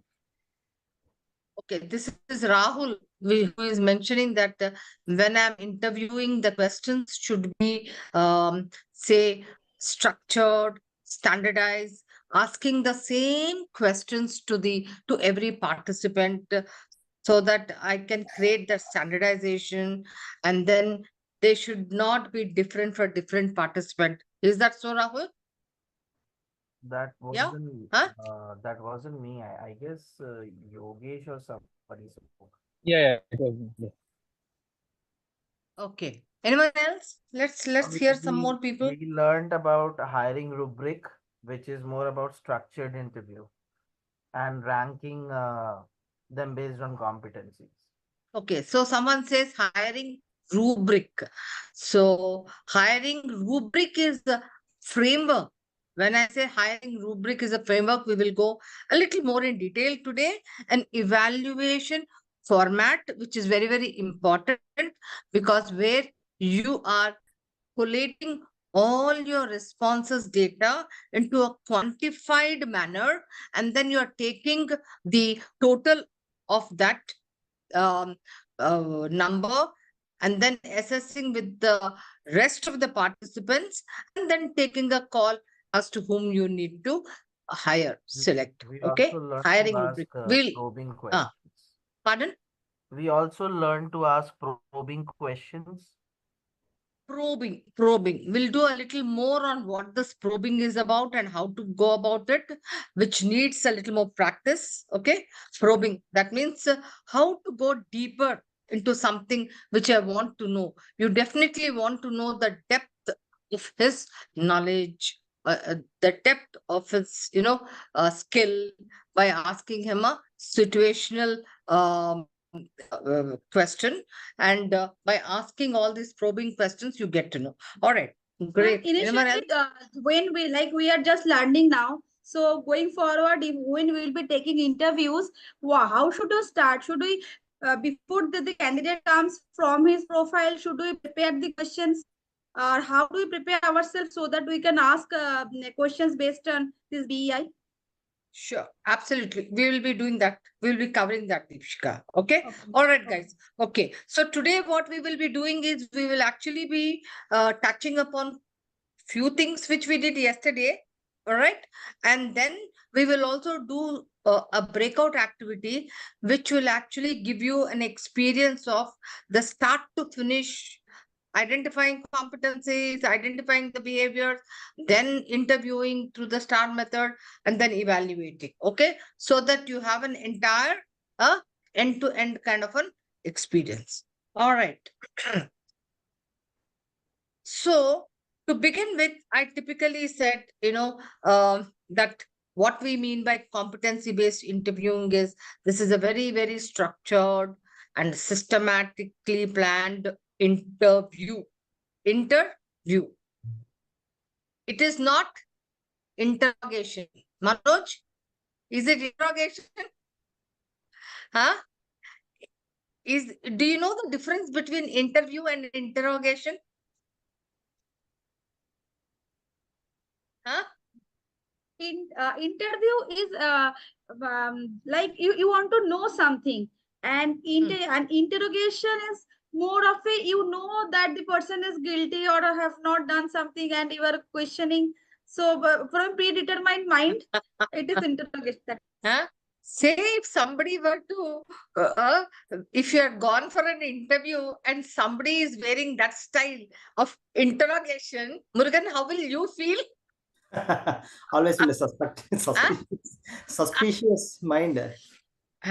Only when you go somebody to the police station, there the police guy can interrogate you for having done something wrong. And there is no exchange of dialogue. There is more of a one-sided talk. Absolutely. So why I use this word interrogation is that many times, I'm sure you have experienced a lot of job interviews whenever you have gone. You must have seen people, their way of asking questions, their style would be more not enabling, not facilitating, right? Means getting to know the best, but rather in a very aggressive and interrogative style. I will say, have you experienced such interviewers? Manoj, have you experienced an interviewer? He's rather interviewing, he's interrogating you. Huh? Yeah. Okay, no, I missed out the first 10 minutes. I was having a meeting with somebody. I just No joined worry, now no worry, only. no worry. Okay, No, I okay. said, I said competency-based interviewing is a very structured interview, systematically planned. And then I just want, on the lighter moment, I said, hey, is this in an interview, should you be should it be an interview or should it be an interrogation? Huh? What if your interviewer were interrogating you? How would you feel? If you had gone for a job, how would you feel? No, You I would have a obviously feel offended. first-hand information, or I have a first-hand incident with that. That's Somebody really. was asking me, like a police guy, that I have done some crime activity, and then this guy was asking me like questions. Like I was like, why the hell he's asking me these questions? It happened with me many years back. So were you able to give your best? Were you able to say, hey, this is No, what no. obviously, you will just say, hey, my God, what is he asking me? Huh? He's having an upper hand and he's thinking he knows everything and he's asking, huh? And so I purposely wanted you all to feel that, it depends. You may have planned very well, done everything, but definitely a lot depends on the interviewer. Because you have to understand this is an enabling process, a facilitative process. You have to bring the best out of it. Some people will also have this feeling that, you know, they go with this attitude that you are there to interview, not to select, but to reject, or not to get to know what he knows, but to find out what he does not know. Have you come across that also? A lot of interviewers were not very well trained, do not really understand the relevance of interview. They will go with this attitude of, trying to ask questions. Hey, why bother about, there's so much one does not know. Find out what he knows, right? What is within his control, and see whether it's required for the job or not. Okay. Yeah, that was on a lighter note. So standardized questions, standardizing the scoring process. Why are we emphasizing on all this? Because the predictability of hiring the right fit depends on when we standardize our entire process. So the three critical elements of in a competency based interviewing, anybody who can just give me, just I want you all to think as well, what could be some of the critical elements if you want to hire the best fit, if you want to hire the right kind of a person who is predictable in doing the job, then what could be some of the critical elements? Culture fit. Culture. Pardon? Culture fit. No. In the process Okay. itself, right? Ensuring that you have identified the competencies, ensuring that you have got all the questions which you'll be asking, ensuring that your evaluation in terms of scoring, Yeah. and the interviewer himself, right? So it is not just one thing which will give you an outcome of a good candidate. All these things have to be looked at so that you are able to get the best fit. Got it? Okay. So as we rightly stated, it starts off with if I'm hiring for a job A, if I'm hiring for a recruitment manager, I need to understand what does he do?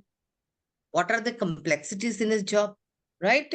Then based on the complexity, based on the job description, what are the kind of competencies he requires, 4 to 5 competencies, and then what are those, I won't say soft skills or even behaviors which are required to accomplish the task. Identify them, then make a question bank, and then make a evaluation form. Be prepared with the planning work. Only then you'll be able to do the best. So today we are going hygiene factors as well. When I said hygiene factors, what are some things which you need to do before you call the candidate, before the interview? Then what are the things you will do when the candidate is there in the beginning, after some time, and how will you close, and what will you do? Okay, the entire process. So typically, again, just to reiterate, obviously, when I'm do have to look at before you call him for an interview, then you have to focus on the question bank and your own body language, understand even the interviewee's body language, and then the closure. So opening, your body language, the closure, all these things are very, very important. So let us look at some things which this I've already explained.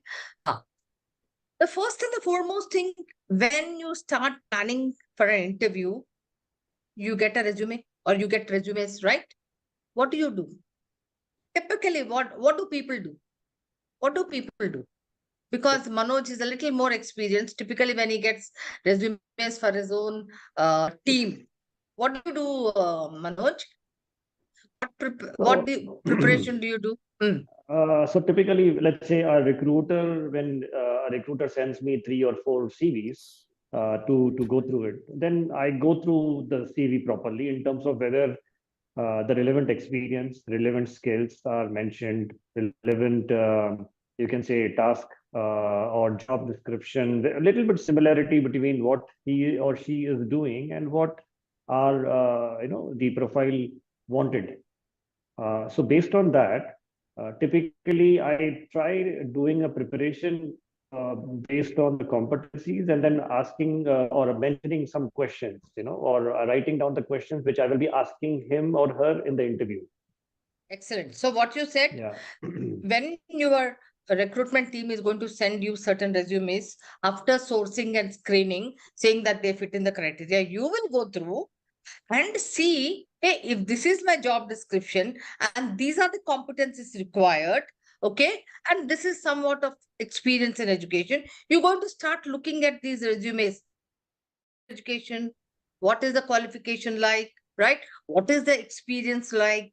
What are some of the, where did this person work in different organizations, at what level, etc. And you will like to see what is it which is common. Also, you will look at, hey, what is that in addition? If for example, this person has actually jumped every 6 months, 1 year, there is a job. You are not doubting. You are saying, hey, you are looking at something like a stability factor. Wanting to check, that's a red flag. So you will put a red flag saying that, hey, I need to check with the candidate. What was the reason? What made this person leave this job, from this job to this job in such a short time? Stability. Or there are certain qualifications these days, people use so many things. You don't know what are they for, what is that? You want to check here, what is this qualification? Because they may just give you an acronym, CIIB or CBI or whatever. I don't know. But I want clarification, whether it's a relevant thing, not relevant. Huh? For example, let me give you one example. Points. Sorry, 2 points here. Number one is a lot of time people have pictures on the CV. And if the picture is professional, that's okay. But a lot of times I get CV pictures which are like very personal pictures and attached to the CV. And the second point is, which I have in my career, I have been following, the email address. Because many times people use a very, I think the weird kind of an email address I have seen is dare to stare in my eyes at hotmail.com. So I was you like, want to really? check, what is this person like? Why? What was behind this? Secondly, see, like for example, in today's time, especially not abroad, but I see here that everybody wants to collect certain qualifications. So you will find, I am Ahmedabad, I am Lucknow. Then you say, hey, very good, I am Lucknow. But then I am Lucknow has various courses, right? This person could have just attended 1 week of some training or 1 week of some course which they have given a certification, but you will see that in the LinkedIn, he has straight away said, I am A. Yes, ma'am. For example, so I recently came across an XLRA, and then the person said, I'm from XLRA, ma'am. So very good. So when it says XLRA, I thought, probably, this regular 2-year course. Then I said, which batch are you? And this person said, yeah, I did this 1 month course. And so you want to know exactly, I'm not degrading anybody of anything, but what I meant is how relevant is, don't get carried away by just the tag, of that halo effect. I am XLR. No, but see what in particular that person has done, what course has the person done, and how relevant it is for your job, right? Yeah. Then, ambiguity. Like, you have to get, no ambiguity should be there in terms of this. Then the another thing I want to tell you all is designation. If you find that this person has been there for 5 years, 6 years,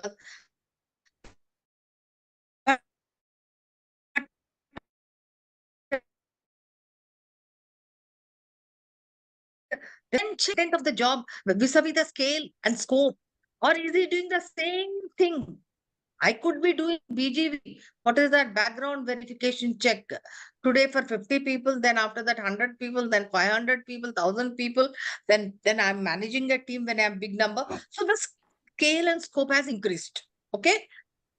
So you have to check, oh, this is a red flag. I want to check for this. So these are some things which you need to go through, and not at that point of time, which I recall most of my team members or hiring managers would not have time and such a send the CV, and in the corridor you go through the CV and then say, okay, get the interview meeting organized. I'm coming for the meeting.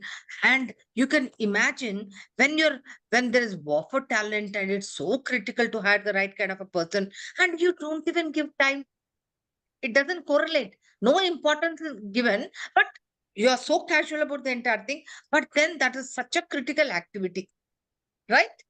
So it is important. In fact, every time I was there, in my team, I would ensure that even all the business hiring managers went through, did their homework before sitting for an interview, and not just talk like the Ashok or that Deepak who said, oh, by looking at him or even handshake or a gut feeling. I have done so many interviews and I can actually make out whether he is the right candidate or not. It is not so, right? The science, there is a science behind it. So these are some of the things you need to really look at. Okay, once you have done that, then what happens? Then you also need to start preparing your question bank. Very important. When I said question bank, what does it mean? All the kind of questions, at least 2 to 3 questions for the competencies listed. For the competencies listed. Okay. So having done that work, now because we will just talk about type of questions. Okay. Now, okay, I'll talk this type of questions when the candidate is entering now. So before the candidate enters, you'll definitely tell your team or somebody, the recruitment team should ensure that the candidate gets to know where is the location, time, date, and you receive him, and then you make him comfortable. Why is it important to make him comfortable before the interview? Anybody? So that the Charu? person feels relaxed, and can give his 100%. A very confident or very knowledgeable person can also fumble, depending on the environment the organization has created. Are you wanting to give a stress interview? Yeah. Huh? Yes. So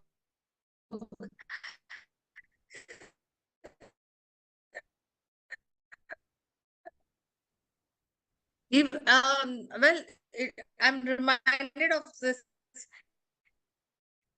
Um, I don't know, it's a very, but a doctor, a surgeon, even before he performs the surgery, will he just, okay, bring the patient, and then and right away will he start doing the operation, or he will actually give anesthesia so that the body can get sedated, and then he will do the surgery, right? Huh? Otherwise, what will happen? Will the body cooperate? No. Huh? हाथ उठ जाएगा, पाँव उठ जाएगा. So the attitude of the interviewer matters a lot. Agreed or not agreed? Huh? The interviewer's attitude agrees. I mean, to get the best out of it. So make him feel very, very comfortable. So give a thought to it. How many of us really make our candidates feel comfortable? And I would actually recommend, in fact, I never took interviews in my room where I would sit across a big table, a square table, and he's sitting the other side. It reflects that power. Hey, I am at the command, you're, under control kind of a thing. I always prefer to take them around a round table where we are seen as equals in an interview. The feeling of, create that environment, make him feel very comfortable. Okay. And sometimes you have to go out of your way to make somebody whom you can actually see that, hey, he looks a little stressed and looks a little full of anxiety. Give him time. Talk to him on personal things. Some icebreakers. You need to thaw him before he is prompt. So these are some things which I will. Next, body language. Is body language very important in an interview, both for the interviewer and the interviewee? I mean, what I watch and what I am demonstrating, is it very important? Guys, all of you are very senior HR professionals. You've gone through so many job interviews. Is body language important? Important. Yeah, 100%. Important? 100%. Huh? 100%. So I've called a candidate and I will say, okay, Pratya, and I'm looking somewhere or I'm taking out something or I'm looking the other side and say, tell me something about yourself. What will Pratya say? Oh my God, no eye contact. He's not showing any interest. I think he's already lost. He said, I don't think he's interested. Maybe he's having some favorite candidate. This is only, sometimes you do, no? Huh? You have to do a procedure just like that formality. He's called something. I mean, body language. So what are some of the things you think are very important in body language? Eye contact. Eye contact. Absolutely. When I say eye contact, Deepshika has come. Mind you, she's from a different gender. So the interviewer is looking at her. Deepshika, oh my God, tomorrow she'll go and say, what is that we have, Posh? This interview, I'm going to complain because he was only staring at me. So my eye contact also should not be in such a way that I'm staring at people, right? In fact, let me also tell you, inappropriate eye contact. there is also very, very, very, and I'm sure even in the especially Middle East countries, oh my God, eye contact is something, I'm sure, they have kind of a protocol how to look into the other people's eyes, right? Yeah. Okay. And so there, your body language also has to be in aligned with the culture of the country. Every country has a different culture about body language, right? Do you know that? Every country, let me give you a very interesting example.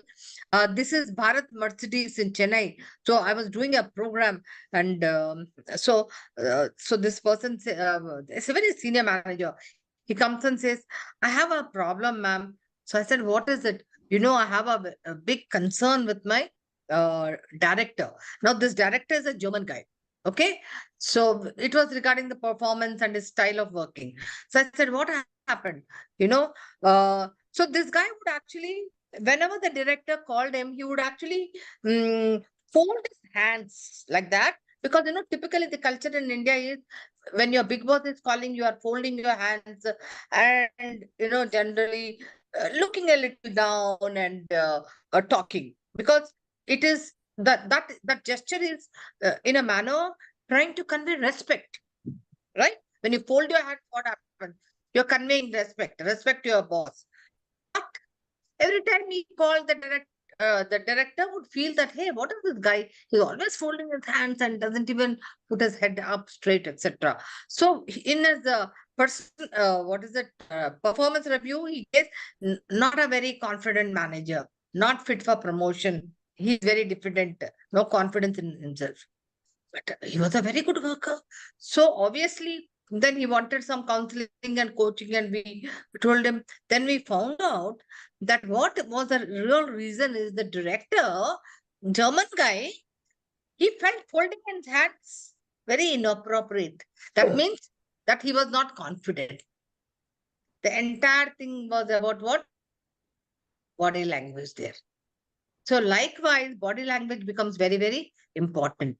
So when you're listening, if you say, I'm looking here and there, but yes, tell me, I'm listening. So body language, you have to maintain certain eye contact. You can't do multitasking, taking a call or doing some work, etc., etc.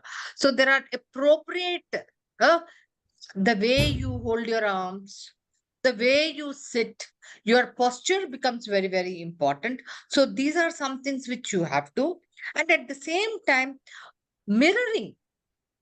Watch what is your candidate doing. Okay. If he is getting little nervous, you can make out that, hey, this guy is getting nervous. See, it helps you in two ways. Whether it's faking, whether it's anxiety, you know exactly what is. So if you want to help him, enable him, then you can also lean forward to give him that confidence. See, I'm interested in you. You can speak more and pause, etc. So we'll talk a little more as we keep going with the questions on the body language, etc. And a very key skill which is very, very important is also for the interviewer is what?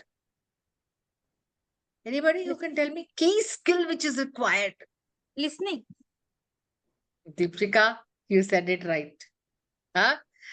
Listening. If 80% of the time the interviewer is talking and 20% of the time the interview is talking, then can you get the best out of the interviewee?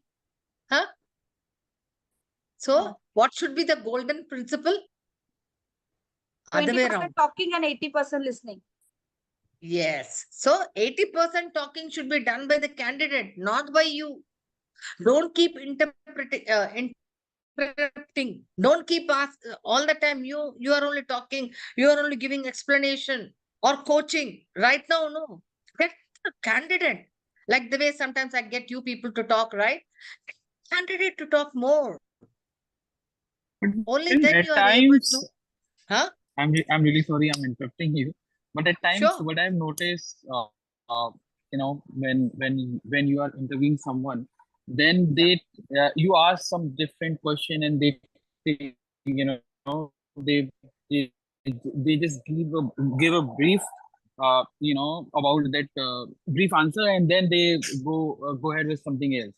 So that's when I think we are supposed to interrupt them if Yes, you are right. That interview. means you are listening. No, that's why you are saying, hey, I asked this question, but I asked him something about how did he go about actually handling this challenge, and he quickly said, yes, I handled the challenge, and the results were good, but you didn't get to know anything about it. So you would again go back. Yeah.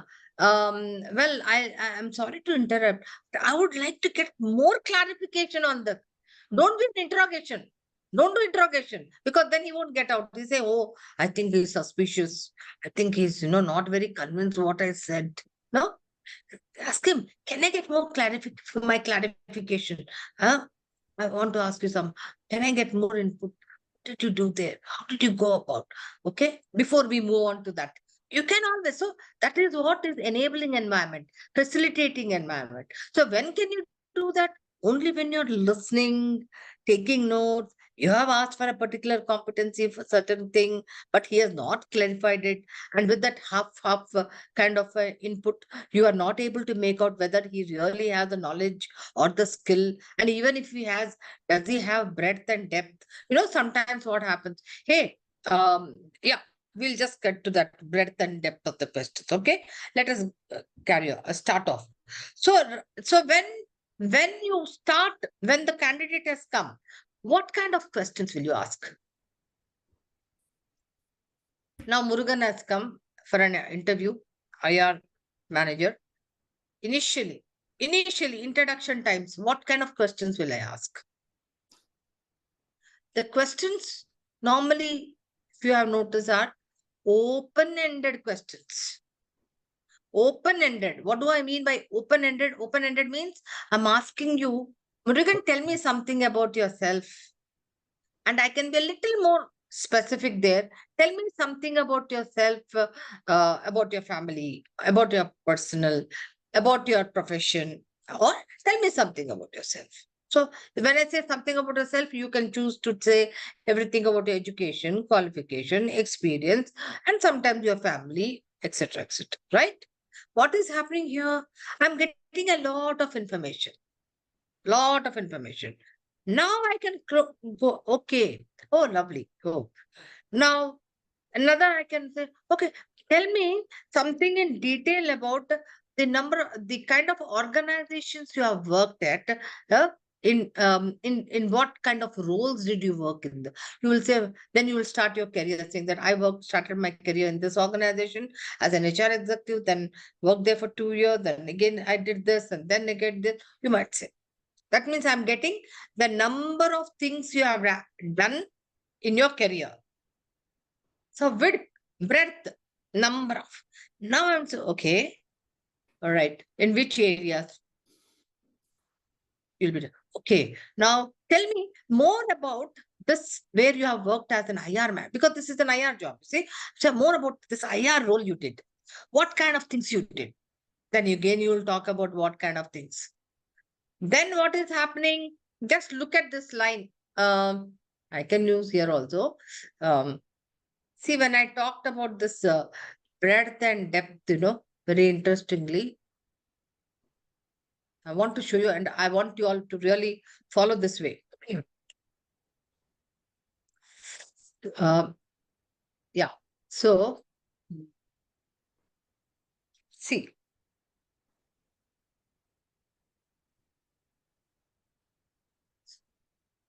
Okay. So, breadth. That means list all jobs, no? Or list all areas, sorry, all areas in your job. So what is happening? He will give you all the areas. Okay. Now what will I do? I'll say, okay.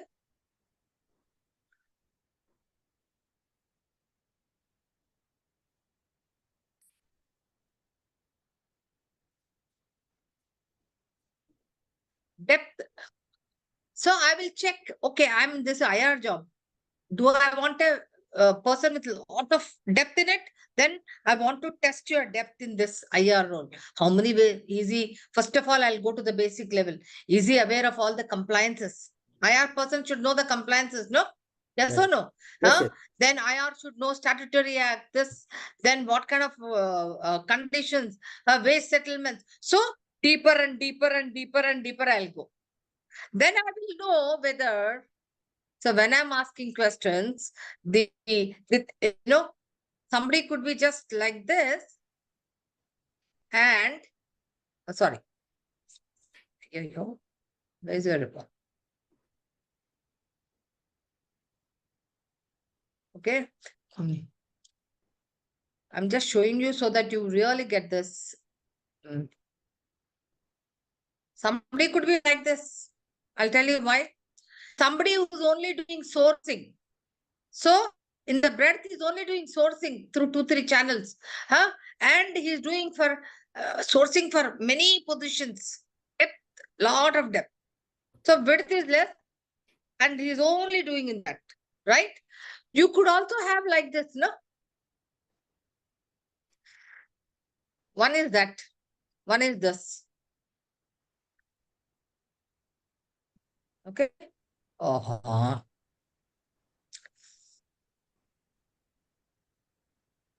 Okay. Yeah.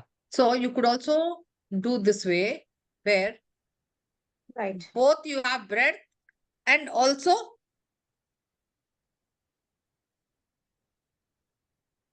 okay. Are you getting me? Yeah. Some people would have broad knowledge of everything, but no depth in that particular thing. like a HR generalist role, etc. So it depends on the kind of a role you have, you can take. But I want somebody here. If I'm taking IR manager, I want somebody who's familiar with everything and also a deep experience in that role. So that's how I will start looking at things. Is that clear? Just to give you a pictorial,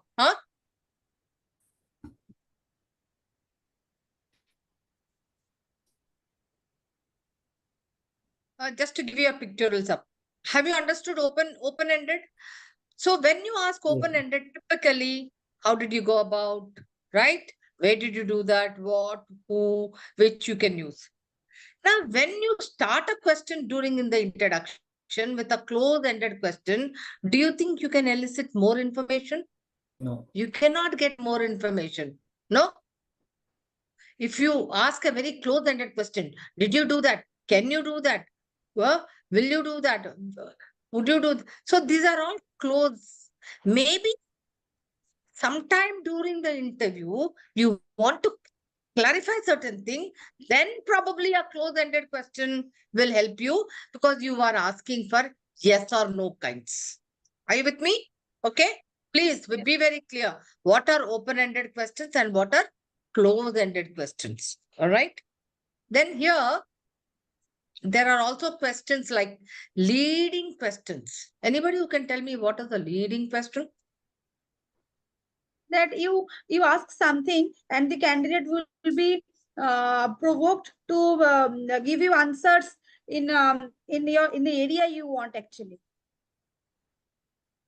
No. I have seen many interviewers. Oh, I think this is the right way of doing. Is there a sense? He'll say, yes, this is the right way. Yes. Or I think Likert skull fits very well here, right? Oh, In right, this, right. Yeah, I got it. Yeah. he is actually giving you the answer, and you Correct. don't have the option of say yes, it's correct. Leading. So they leading questions don't elicit any information. Leading questions. Hypothetical question. Oh, what do you think you could have done in that scenario? It doesn't lead anywhere. Hypothetical. Only for a coder and all that where necessary, maybe you can use a hypothetical question. But when you are looking at a behavior, etc., testing, especially for behavior, hypothetical question does not give you, elicit any information through which you can evaluate. Are you with me? Huh? Murugan, clear? Okay. Hypothetical. Okay. When do you use follow-up questions?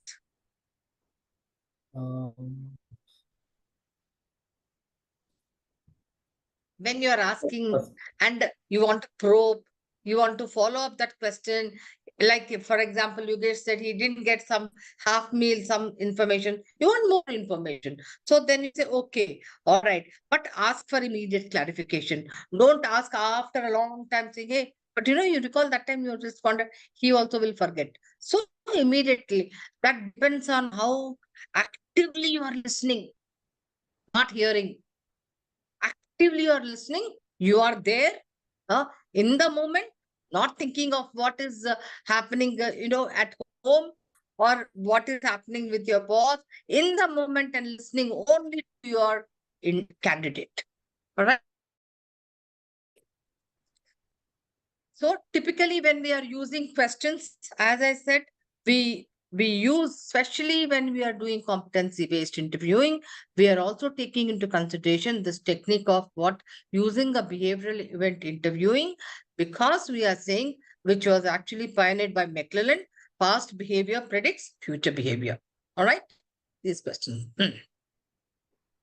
As we talked about this, please plan your question bank much before. Okay, much before. This is only planning the questions. What will you ask for which kind of a job? Because every job will have different competencies or the same competencies, but the context is different. Right? Say, for example, for a media guy, etc., the innovativeness, creativeness, the context is different. So you will have to be appropriate. You will have to ask the kind of questions which fit into that kind of a context. This is called choosing the interview query. All right. I've just written some examples of these questions, for result orientation, for initiativeness, for impact and influence, for customer service orientation. So this will be shared with you. So I don't want to go through them, but um, we will just help you because we have to do breakout activities. I don't want to run through this. All these are competencies. Depending on the job role, you have to identify analytical thinking, conceptual thinking, problem solving, integrity. All right. Closed questions, I told you, open-ended questions, and supporting questions or follow-up questions, right? So you need to keep, for an interviewer, I told you a skill, besides listening, even questioning, how to ask questions, that is also very, very critical. That is a skill. Please do not, think that it comes automatically, naturally. No, it needs practice. It needs definitely, okay? Probing questions, right? Now, when we are using probing questions, can you tell me more? What was your specific role? What is the challenge did you face? Now, typically what happens, why do you want them? Because you are able to analyze with that response, the depth of the response, the relevance, was there consistency? All these are things which you can actually evaluate, the depth, the relevance, the consistency, when you listen carefully, when you ask for clarifications and keep probing further to know the depth. Okay?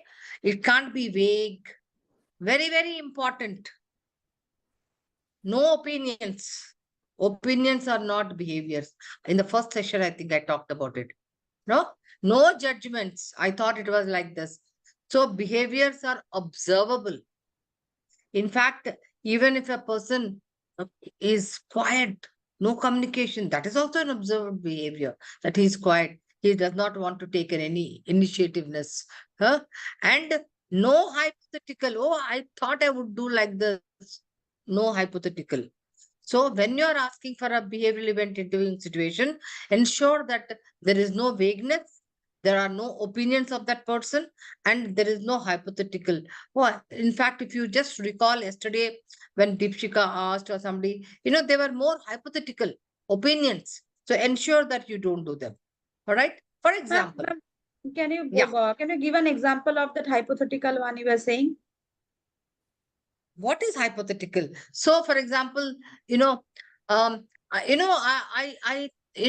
thought I did. So the other person will ask, okay, take me through a situation where you had you had to solve a problem. How did you go about? And then you may say, we did this and we thought we will do that, and I thought I will do this. So you are not actually looking at the past, but you are saying, I would have done like this. Would I have done like this? Okay. So would is like, hypothetical, no? Saying that I may do this. No, I don't want that. I want to know what you actually did in that situation. Okay. Which is different from what you think you would have done. Correct. Understood. Okay. For example, creativity and innovation is a competency. Right? And in fact, it has to be at an expert level. If you are in an R&D, right? Because you are creating new features.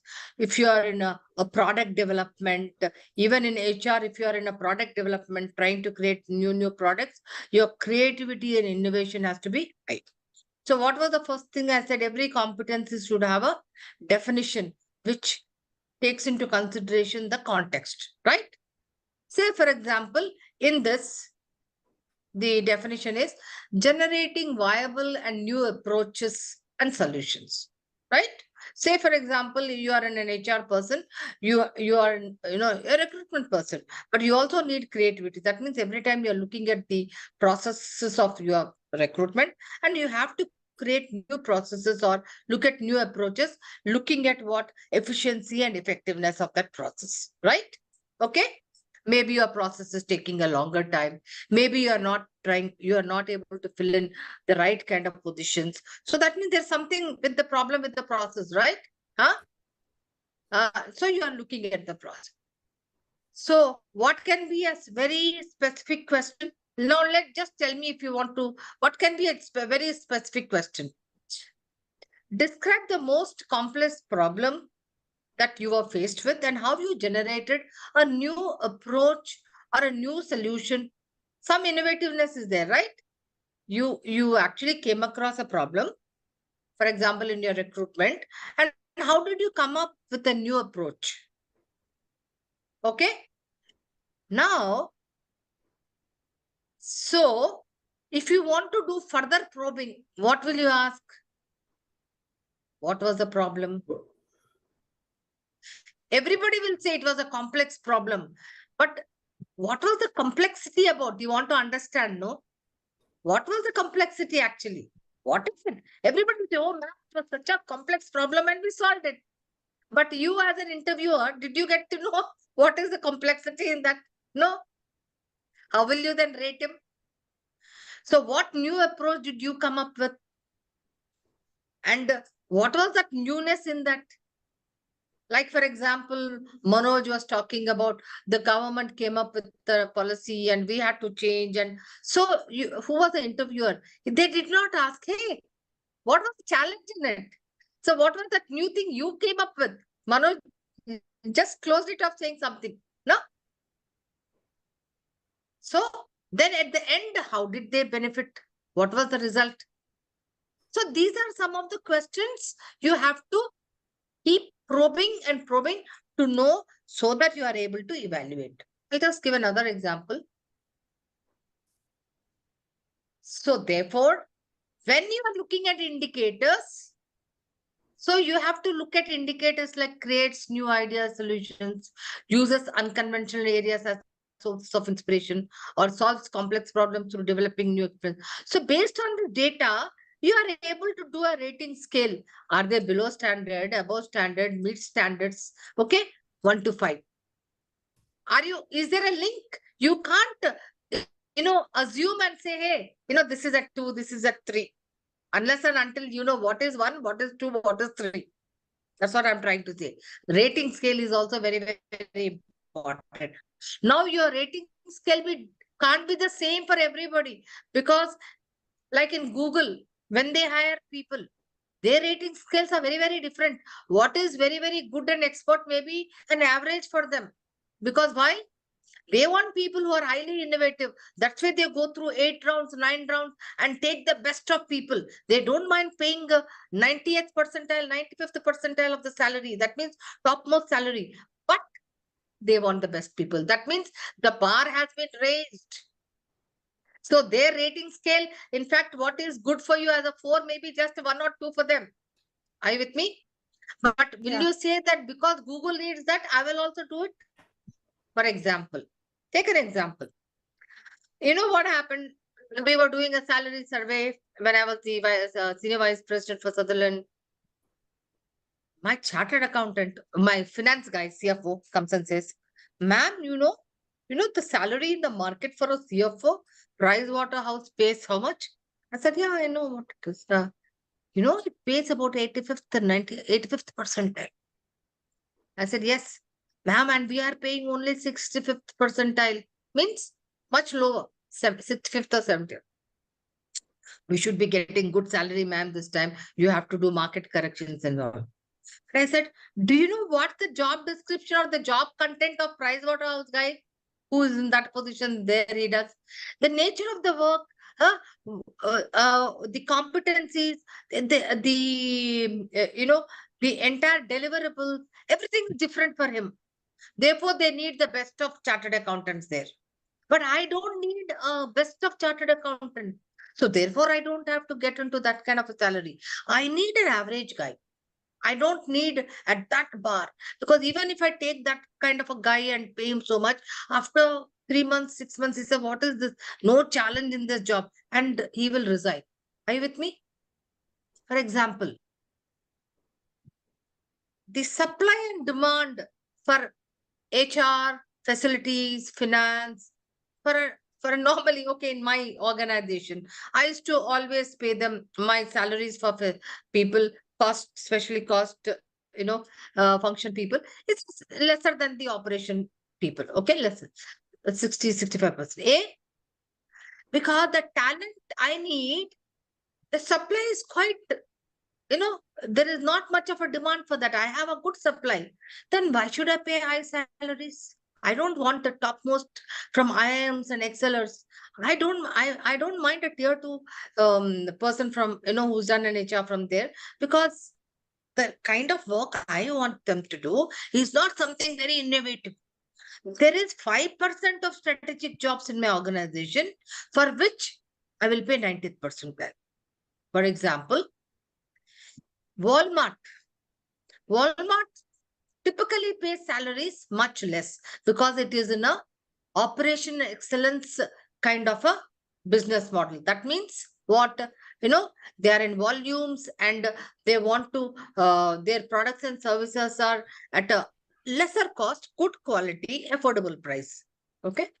So that's called operational excellence. So where they focus on efficiency, effectiveness, processes, SOPs, standing operating procedure. Now, where do I pitch salaries? 60-65%. I don't want to have my wage cost very high. But for which position I will pay the best salary, topmost salary in Walmart? Tell me. Procurement guy, supply chain guy. Yeah. I want the best guy because supply chain is very critical for me. I can't afford to have an average guy operating there. That's a very strategic position, supply chain. So I will pay the best because there I need a best guy. Because my efficiencies, my profitability will all depend, because use supplies and that's how they pass on that profit to the end customer. Amazon also is the same thing. So when it comes to Google, Microsoft, what do? The R&D guys, the people who, who are the core people who have to keep on making features. Apple 10, Apple 13, Apple 14, the people. So these are the guys. I will search, I will hunt for the best coders and better innovators. I will pay them the best salaries. Why? Because my profitability by business model is such. Starbucks, I'm very, very high on customer delight, customer obsession. So I want to ensure. So that is my frontline people. So I will pay them well so that, they're able to delight, they're able to satisfy, they're able to understand. But go to McDonald's, time, 10 minutes, you will get your pizza, eat quick and go. You can't spend hours together there. So are you finding the difference now? How you have to? So this was in connection. Why did I mention this? I said your bar will be different for different persons. Your bar won't be the same for the same. Okay. So your rating scale will be different depending on your job and the need. In retail, what is the key? Manoj will explain to you. In retail, what is that strategic function or strategic role, Manoj? Buyers, merchandisers, Supplier, vendor, supplier. suppliers. Supply Yeah. chain is very, very important, right? In retail, because inventory, having the time Inventory, there, yeah. just in time, everything there, ensuring supplies, logistics. These are very, very important. So you can imagine, I will ensure that they have the right kind of competencies, they have the right kind of training. Otherwise, Manoj will be pulled up. Why are we not in readiness for this? Why are my people not performing? Hey, there are certain gaps. They have to. Strategic functions, very, very important. Okay. So then I can create a scorecard, right? These are the criteria and the scorecard. Okay. How did you get this scorecard? I will just show you. How do you get the scorecard? One second. This is the scorecard. Okay. Okay. Yeah. So how do you get a scorecard? There are 3 candidates. So one could be here, one could be here, one could be here, right? Huh? You have asked the same question, and based on your response and your scale, you have said, hey, this guy is C is at 4, B is at 3, and A is at 5. Now, when you create that, there is something called a rubric. Where is that rubric gone? 1 second, guys. Where is that rubric gone? Huh. I can create, if you want more information on how to create a rubric, please reach out to me. I'll help you all with the rubric, okay? For your own organization. It helps, it's quantification. So you can create a rubric is nothing but a quantification. It's a framework, it's a model, okay? It will give you all the competencies structured way, rather than just keeping a piece of paper, etc. A structured way, weightages. In every organization, for every role, even when we do job evaluation, not all competencies are of equal weightage. You will agree or disagree on that? Yes, yes. Huh?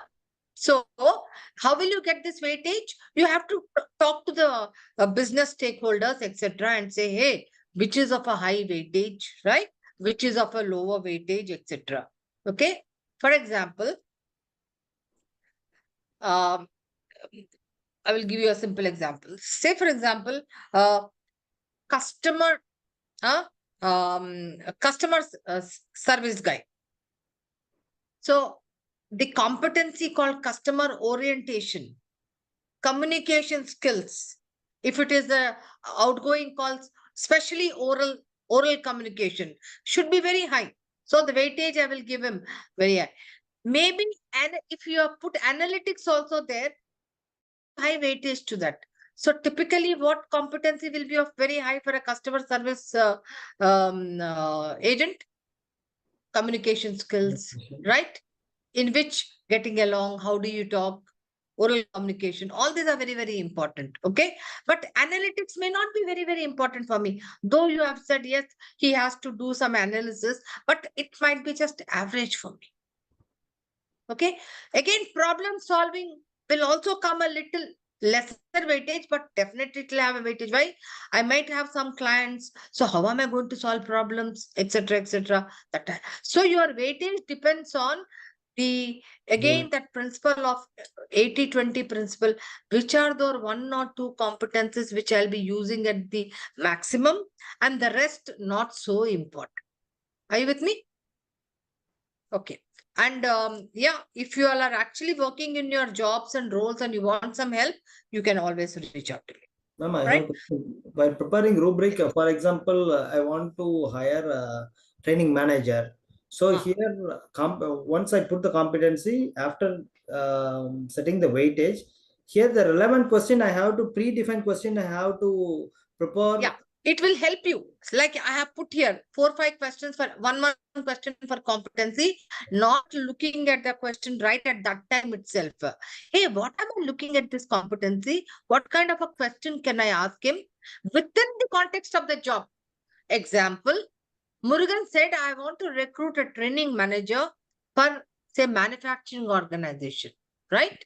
Now, training manager and training executive are 2 different persons, no? Manager does a little more differently. His role is so different from a training executive. What does a training manager do? Definitely he has to have some leadership skills because he is looking at a group. He need not have so much of a facilitation skill, which trainer will require. Look at the difference. When you are hiring a training manager, you won't say you are not good at too much of facilitation because he's not doing that as an everyday job. Who does that as an everyday job? A trainer will do. So the trainer will definitely require what? Training skills, how to facilitate, how to do that. But you won't test him, you won't assess him for that skill. But whereas you will assess him for more planning, organizing, strategic, looking at the future kind of a needs. How is he going to strategize and how is he going to create a pipeline? But not that, hey, you can't really train. For example, a coder. Coders day in and day out duty is to code. So I will test. But for an architect, I may not test that skill. Program manager and a programmer, two different roles. Sales rep and a sales manager, two different roles requiring different competencies. So responding to your question, Murugan, training manager, so I have to go back to my job description and analyze what is the complexity of this training manager? What is his key job as an individual, not as a group? What is his deliverable? Ma'am. What is he responsible for? Yes, ma'am.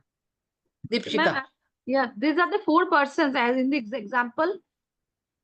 Huh? These are the 4 candidates, right? In the example. No, there are not 4 candidates. Yes, Malcolm, They are Anna, the Kai, candidates, right? Yeah, and Now, these are the this now is a if I have- consolidated. This is a consolidated form, Deepshika. Understood. You can also have a form just for Malcolm, Anna, Kai, etc. And again, if you have done a panel interview, like 2 people, 3 people, then again let them bring all together, sit, and then do the consensus. Yes, that is what I was going to ask you. That if all the interviewers are giving different marks. Deepshika has done this consolidation. Deepshika has done this consolidation. Okay? This is not just one person doing the interviews. There are 3 people doing the interviews. So Manoj also will bring his data. Murugan also will bring his data. Then you will look at Malcolm. What is your average score? What is Murugan's average score? And what is Manoj's average score? Then you will also look at, hey, this is what the kind of data I looked at. So you will generally discuss the behaviors. Okay, fine. I think. Don't go totally by just 1 + 1 + 2, because these are also behaviors, right? Right. So we cannot make it like quantifiable. Like if I give 4, that's what everybody we said, will give 4. It's not quantifiable. So it is quantifiable. But when you quantify, at least you will know if 4 and Manoj has given 4.5, then you will find out, oh, you've given 4.5. Can we go back and see what were those things for which you gave higher? You're discussing things. You're looking at opinions. Okay? You're not wanting to look at just judgments. You're looking at the typical behaviors and say, hey, well, how did you go about? So it is a very carefully assessed, observed behavior, and I'm taking a call, but not by assumptions. Not by assumptions. Are you with me? So when I get to assumptions, what happens? When you follow all this, you are eliminating your assumptions or biases. Like, for example, I said affinity bias. What does that mean? I am from Andhra. Similar, I might have some interests. Oh, I don't know whether you have seen, I've seen actually these guys. Oh, Acha, where are you from? Oh, I see you're from, even I'm from Hyderabad. Wow, great place. Yeah, that's it. So he's suddenly getting that feeling. Apna aadmi, hamara aadmi. Affinity. But keep that away, no emotions. When you are assessing, keep your emotions away, because when you bring in emotions, then you become biased. Okay? Like affinity can be from same college, same institute, same village, same language. You are exchanging more than the interviewer, exchanging your interests and hobbies. Oh, you play golf, is it? My son tells me, Mom, the best thing is to know people when you're doing a golf, that's the best thing. Then you can connect very easily. So what I'm trying to say is that's a bias. He is my golf batch guy, I know him very well. He is good, Confirmation bias means, he has something in mind, and because the interviewer has agreed to that, oh, yes, you're the guy. So you are always seeking confirmations means he is good because he's agreeing to you. Or he can be selected because he is agreeing to you. Otherwise, no. What is halo effect? I'm sure everybody knows. What is the halo effect? Some one particular thing of a candidate is prevailing the entire interview. Maybe someone has got a promotion in last organization because of some work. He has judged the candidate based on this only. Absolutely. One particular, oh my God. I am not from premium institutes. This guy is from premium institute. Must be good. IIT Madras. Must be very good. One particular thing, it influences his decision. He is not taking a very scientific, systematic data of everything. Just one decision, one piece of data which is influenced and is taking a decision. What is stereotype? Standard. It can be from he's from you have that typical. It could be for gender. You have a small kid, you can't work, madam. We will go. You can't sit later. You are married, you can't stay back. Yeah. Madam, this is a shop floor job, mechanical job. You can't lift things. Correct. Gender discrimination. You're a mechanical engineer, topper. But this guy says, but ladies, what will they do on shop floor? IR job, madam, IR, we only need good physical masculine people. IR jobs, women can't do. Why can't they do? What? Are you only using a bra and no brakes? But typically, if you notice, long main time, most of the IR managers are all nice, hatta people. Why? Because the management felt, they can be very good. Okay, so these are similar to me means, it could be your interest, personality, background. First impression, I did not say. He speaks so eloquently. Because I can't speak so eloquently. He speaks so eloquently. Fantastic. Let me give you an example. Sometime back when I was recruiting a person for my recruiter's job, recruitment manager. And this person, I wasn't there, so they had closed it. He was able to speak very well, beautifully. And this ma'am, he can do very well, good presentation, everything. But actually, when he came on the job, I'm so sorry to say, he was ineffective. In 3 months, we really needed to give a notice asking him, please go. Because he was not able, he didn't know the job. So sometimes we can get carried away by one particular thing. Okay, maybe you should try his hands in a PR job then, where or join some, these days where political campaigns where you need to really, I think this kind or the of or I'm so sorry to say, or the Tharoor gang. I don't know whether Manoj knows. We have one politician, Shashi Tharoor. You know about him, huh? We all have so much to talk about him. Yeah, that's true. Okay. He is famous here also. Yeah. Okay. I think He is this famous kind there of also. He's famous in Middle East too. Great. I'm sure. Yes, he has connections, sir. I don't know to talk more about it. Definitely he must be very famous there as well. Yeah, Okay. he's from Kerala, na? So basically in the Middle East you have a lot of Malayalis. Ah. So Yeah. you like. Yeah. So when I was doing assignment there, so this guy was saying, ma'am, if you throw a stone, you'll only find a Mallu. Huh? I'm so sorry to use that stereotype. He says, stone at anywhere you are there, you will find only them. Huh? Manoj, no, I'm sorry. Just on a lighter note, huh? No, nothing No. attached on this. I'm not from Kerala, nor I'm a Mallu. So I'm from Mumbai, but I have a lot of friends here from Kerala, of course, and Yeah. not to stereotype again out here, but yes, the population for them is quite huge in Middle East compared to Exactly. others. Exactly. So people actually keep yeah. So because you would be doing now exercises, so whenever people talk during what is it, interviews, we did this, so you definitely have to check out what was your role. Like these words like we, Yeah, because otherwise you'll be caught in a false start. Or typically, usually, oh, we would have done that, we could have done that. So watch out for these words. Okay. Yeah. Now, so typically when you are evaluating, okay, this is just another way of showing you how you do the evaluation. All right. We have to go into breakout activity, but you have a choice. Do you want a small break now and then we come back to do the breakout activity, or all of you are gung-ho to do the activity? Tell me. Go to activity, then we'll take break. Yeah. After the activity, Great. take break.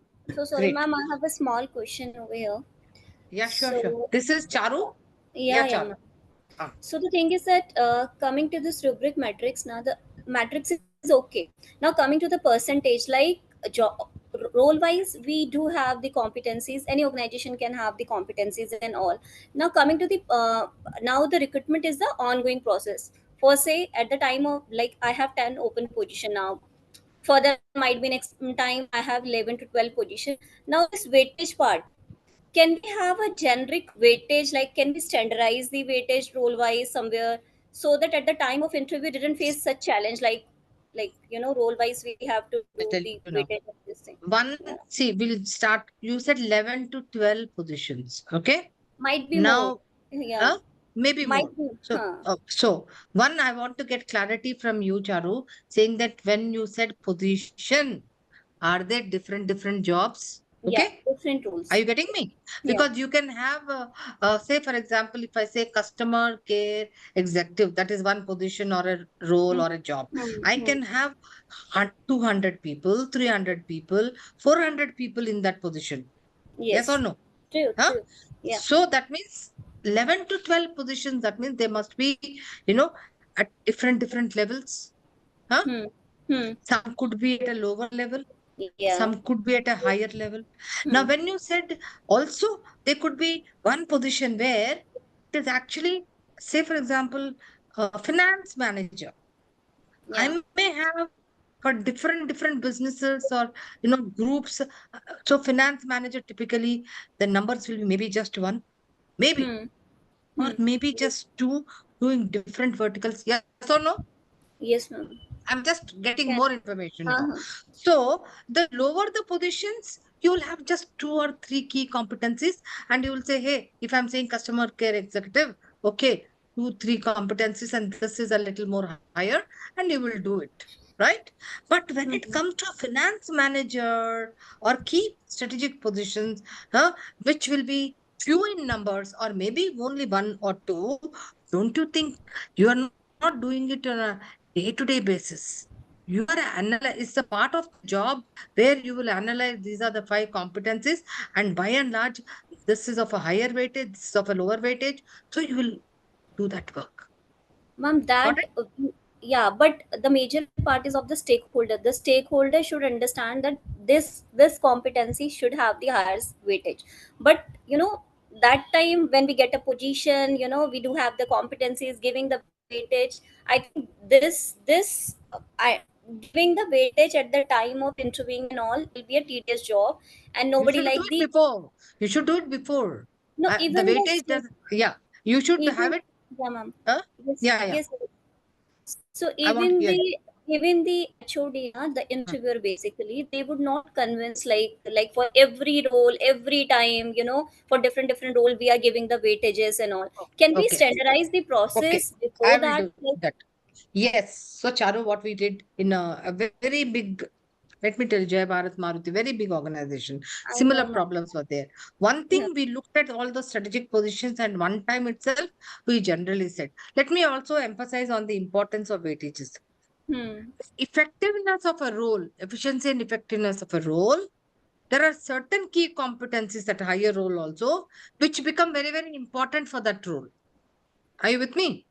Because Yes. when I'm assessing a person on all the competencies and not, Hmm. maybe there is a competency which it is not very important, and I'm seeing that he is an expert level in that, but in that higher weightage competency which is required, which you have not mentioned that it is higher weightage, strategic Hmm. acumen or financial acumen for a finance manager, He's actually very average.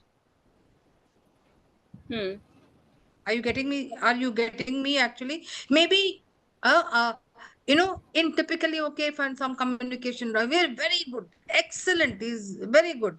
But in that real key competency, financial acumen, where you have given some profit analysis statement, balance, so he has to do all that because you actually hire a person at that level, you will make him do all that, right?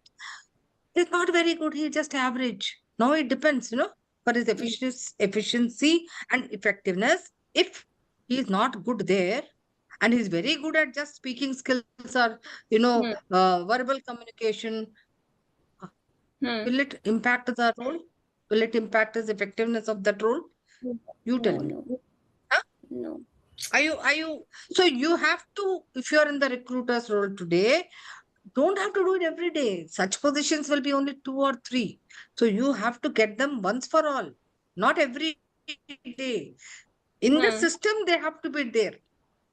In the system, you once for all, you sit with the HOD because these jobs will keep coming. But once for all, if you find that there are positions which are very critical and which impact your business or which impact performance, once for all, just do them. Irrespective of, they can be there for 5 years, 10 years, 15 years, till the time the job expanded or job has changed. Yes. Are you with me, Charu? Yes, because why I ask this question? But let me tell you, I know it is like hitting against a wall because in the organization, for them, this is least important. Yeah, and this is least important. yes, and because I was just thinking like how to implement this. So because implementing a new thing in a big I will organization. also help you to implement how. I will also help you to implement. I'll tell you why. These people do not give priority to such things, and but when the person is not a right fit and he has not performed, then the recruitment department has not given the right candidates. Yeah. Anna? Yes. Again, the blame game is on the department, not because you have not, because in the entire process, interview is the most important human, the job which we do and which actually decides whether you have hired a successful person or not. Got it? Ma'am, I know it's a very tough proposition because you have to change the mental models of the top management. As Manoj said, top down, most of the things top driven. So sell them this, sir. And not just with words, Charu. You have to take some data with you. Because if you don't take data, like for example, I'll tell you, in employee engagement, if you go and tell I'm a business partner, sir, I'll need 10 lakhs of rupees for engagement activities, the business head will say, I might as well put that into some other thing because what is this is going to give engagement 10 lakhs of rupees. No, team outing, this, that, no. But if you go by the data and say, if the engagement scores are high, it is translating into performance by point so much or revenue by so much. You are giving some hard data, right? Yeah.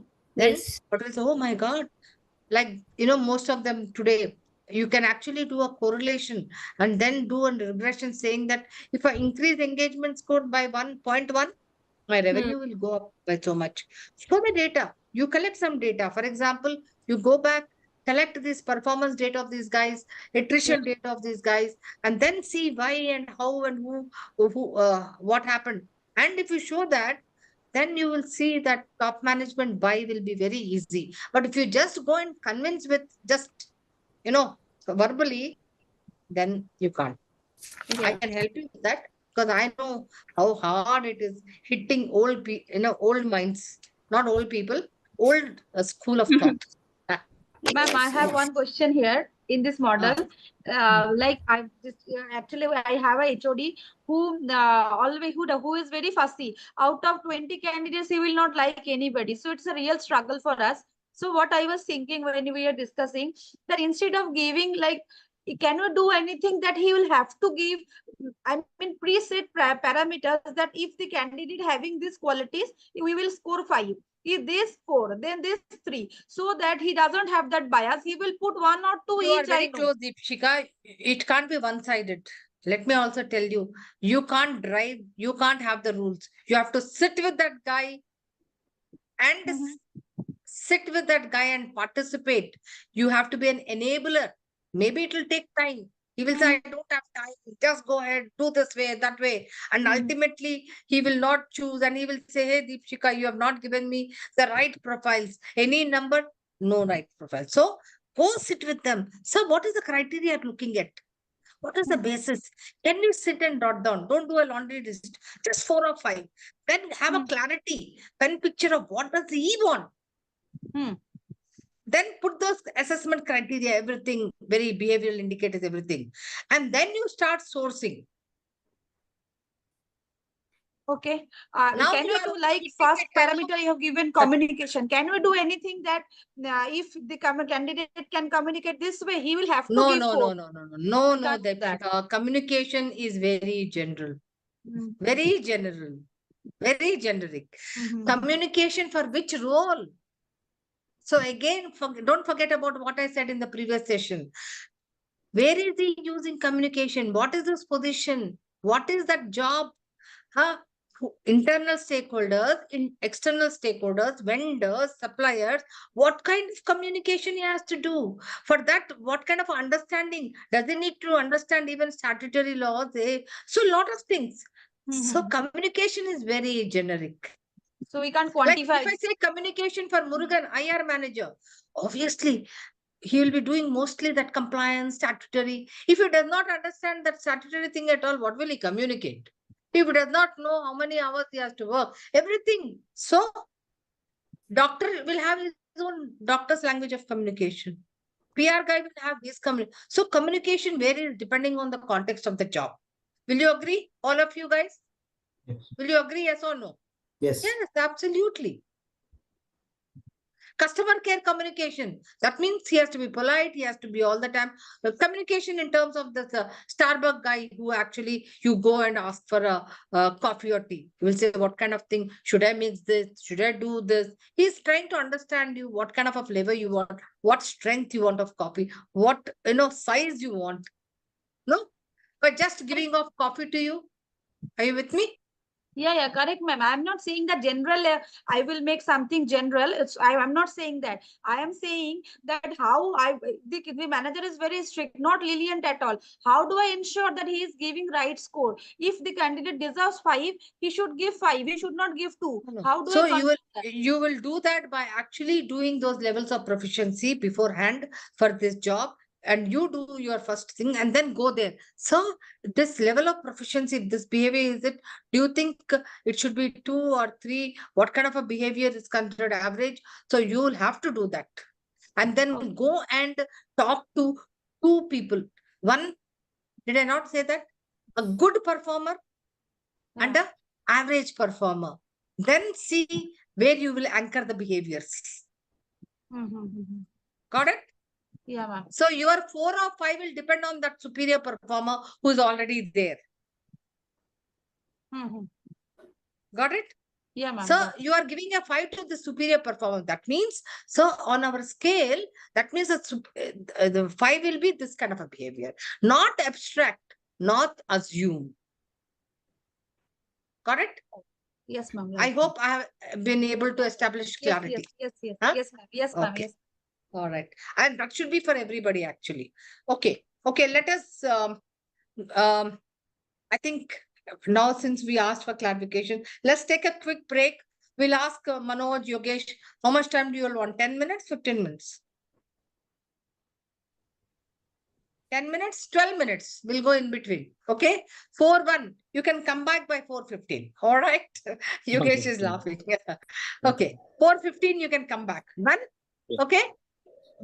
Okay. Share this. How many of them are there? Vilma, are you there? Yes. Vilma, are you there? Yeah, Okay. No. Then I thought otherwise I had to make groups. How many groups? 2 groups? 2. 2. How many are there? So how many number then? 1, 2, 3. One group will have 3, 4. One group will have 4 and one group will have 3, right? Hmm. Okay, fine. Okay. Yeah. Okay, welcome back, guys. Are you all there? Yes. Yes, ma'am. Share. Yeah, welcome back. So now it's your turn to do some work after having listened to everything. So there are two job descriptions, which Merit has already sent them to you. Maybe all of you can actually look into a mail and look at that. So this job description, one is of a HR business partner, and I'm sure some of you are already in that role, and it gives you a very good brief summary, then the responsibility and all the duties and responsibilities. In essence, what is this job? Why does it exist? To deliver what? And then what are the elements of the job? Everything in detail. Likewise, there is another job. I'll just, what is the other job? HR operations. Okay. This other job is HR operations. Now, you will be put into two groups. Okay. Now, so each group has to step one or the first exercise. What is it? You have to go through as a group and list out just 4 to 5 key competencies. What? Don't try to do laundry list of 10 to 15 competencies. Only 4 to 5 key competencies. You may say now, will I assume, will I do? The group will start thinking now how to go about. Go through the list of activities. For example, monitor internal HR system and databases. First of all, go through the responsibilities. Okay. And even requirements and skills are also there.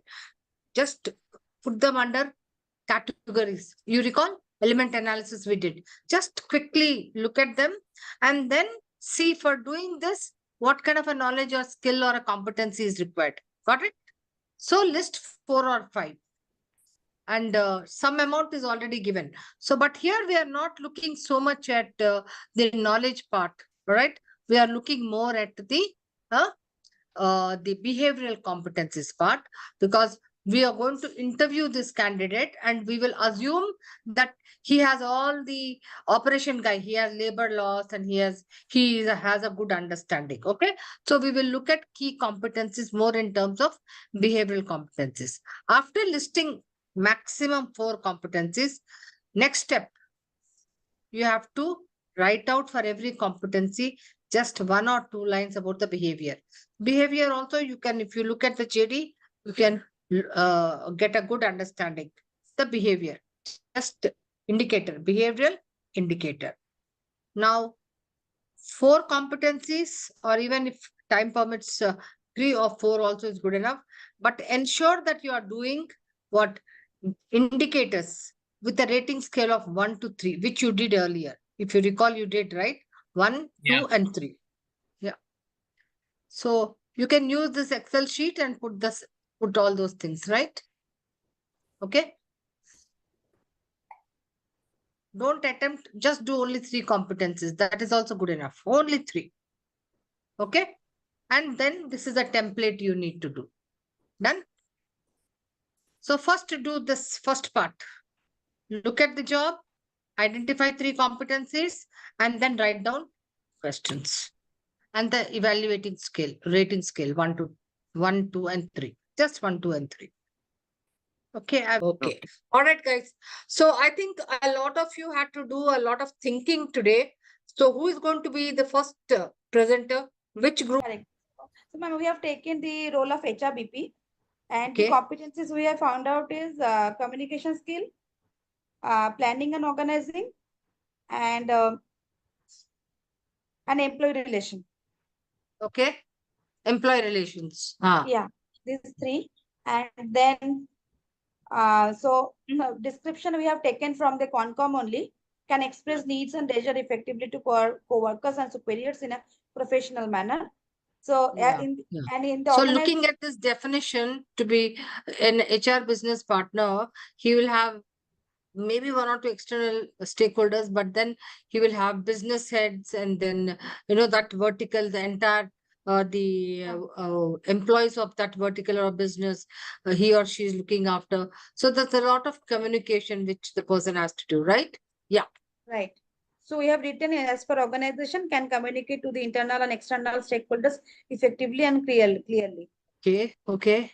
And then the Bars. basic is Let us see. ability to relate, understand, and communicate accordingly. Mm. Intermediate is interpret, translate, and summarize things. And expert is add value, can evaluate, synthesize, analyze, and apply. So Okay. in the And questions, yeah. okay. Okay. Questions we have written that tell us about yourself, your major achievement in your last role. Okay. How do you ensure clear and effective communication in your team? Yeah. How did you ensure? Or give us a situation where you had to do clear and so, yeah. Yeah. How did you provide feedback? Right. And how did you provide feedback? Tell me a situation where you had to provide feedback to your team. No? Right. Okay. So I'm only sticking to one competency because I will give time to the other group also. Right. Okay. Good. Good work. So little needs to be fine-tuned further, but the understanding is there. Okay. Good work, guys. Good work. Can I have the other group? Okay, so this is for the HR operation role. Okay. And we have defined 4 competency here. Number 1 is interpersonal skills, then leadership, and then the collaboration. Okay. Collaborations. Okay. Decision making. We also have put in the definition. This is from the document that was shared with us. Okay. And then the indicators. So for can you read interpersonal, one indicators for just one competency? Yeah, for interpersonals, that is demonstrate the ability to build relationship and partners with others, exhibit the ability to practice empathy and use communication skills to resolve conflicts and misunderstanding, connect with people in a welcoming, friendly, and professional manner. Okay. And then other questions. Yeah. So what could be the bars? Have you written some bars somewhere? For that one? Okay, no worry. What Yeah, questions? we noted down for internal personal. Just for one competency. Yeah, just scroll right.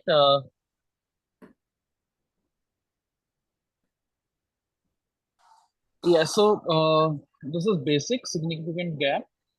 So that is demonstrate basic interpersonal skills in interaction with simple examples. Okay. And then this is intermediate, able to build rapport with confidence. Ability This is to for the build rapport. Okay. Yeah. With the and ability to showcase various examples related to interpersonal skills like facilitating discussion, etc. Okay, sounds good. So there is a progression in terms of the behavior from, 1 to 3. All right. Okay, guys. Okay. Good work done. Looks like a lot of thinking has gone.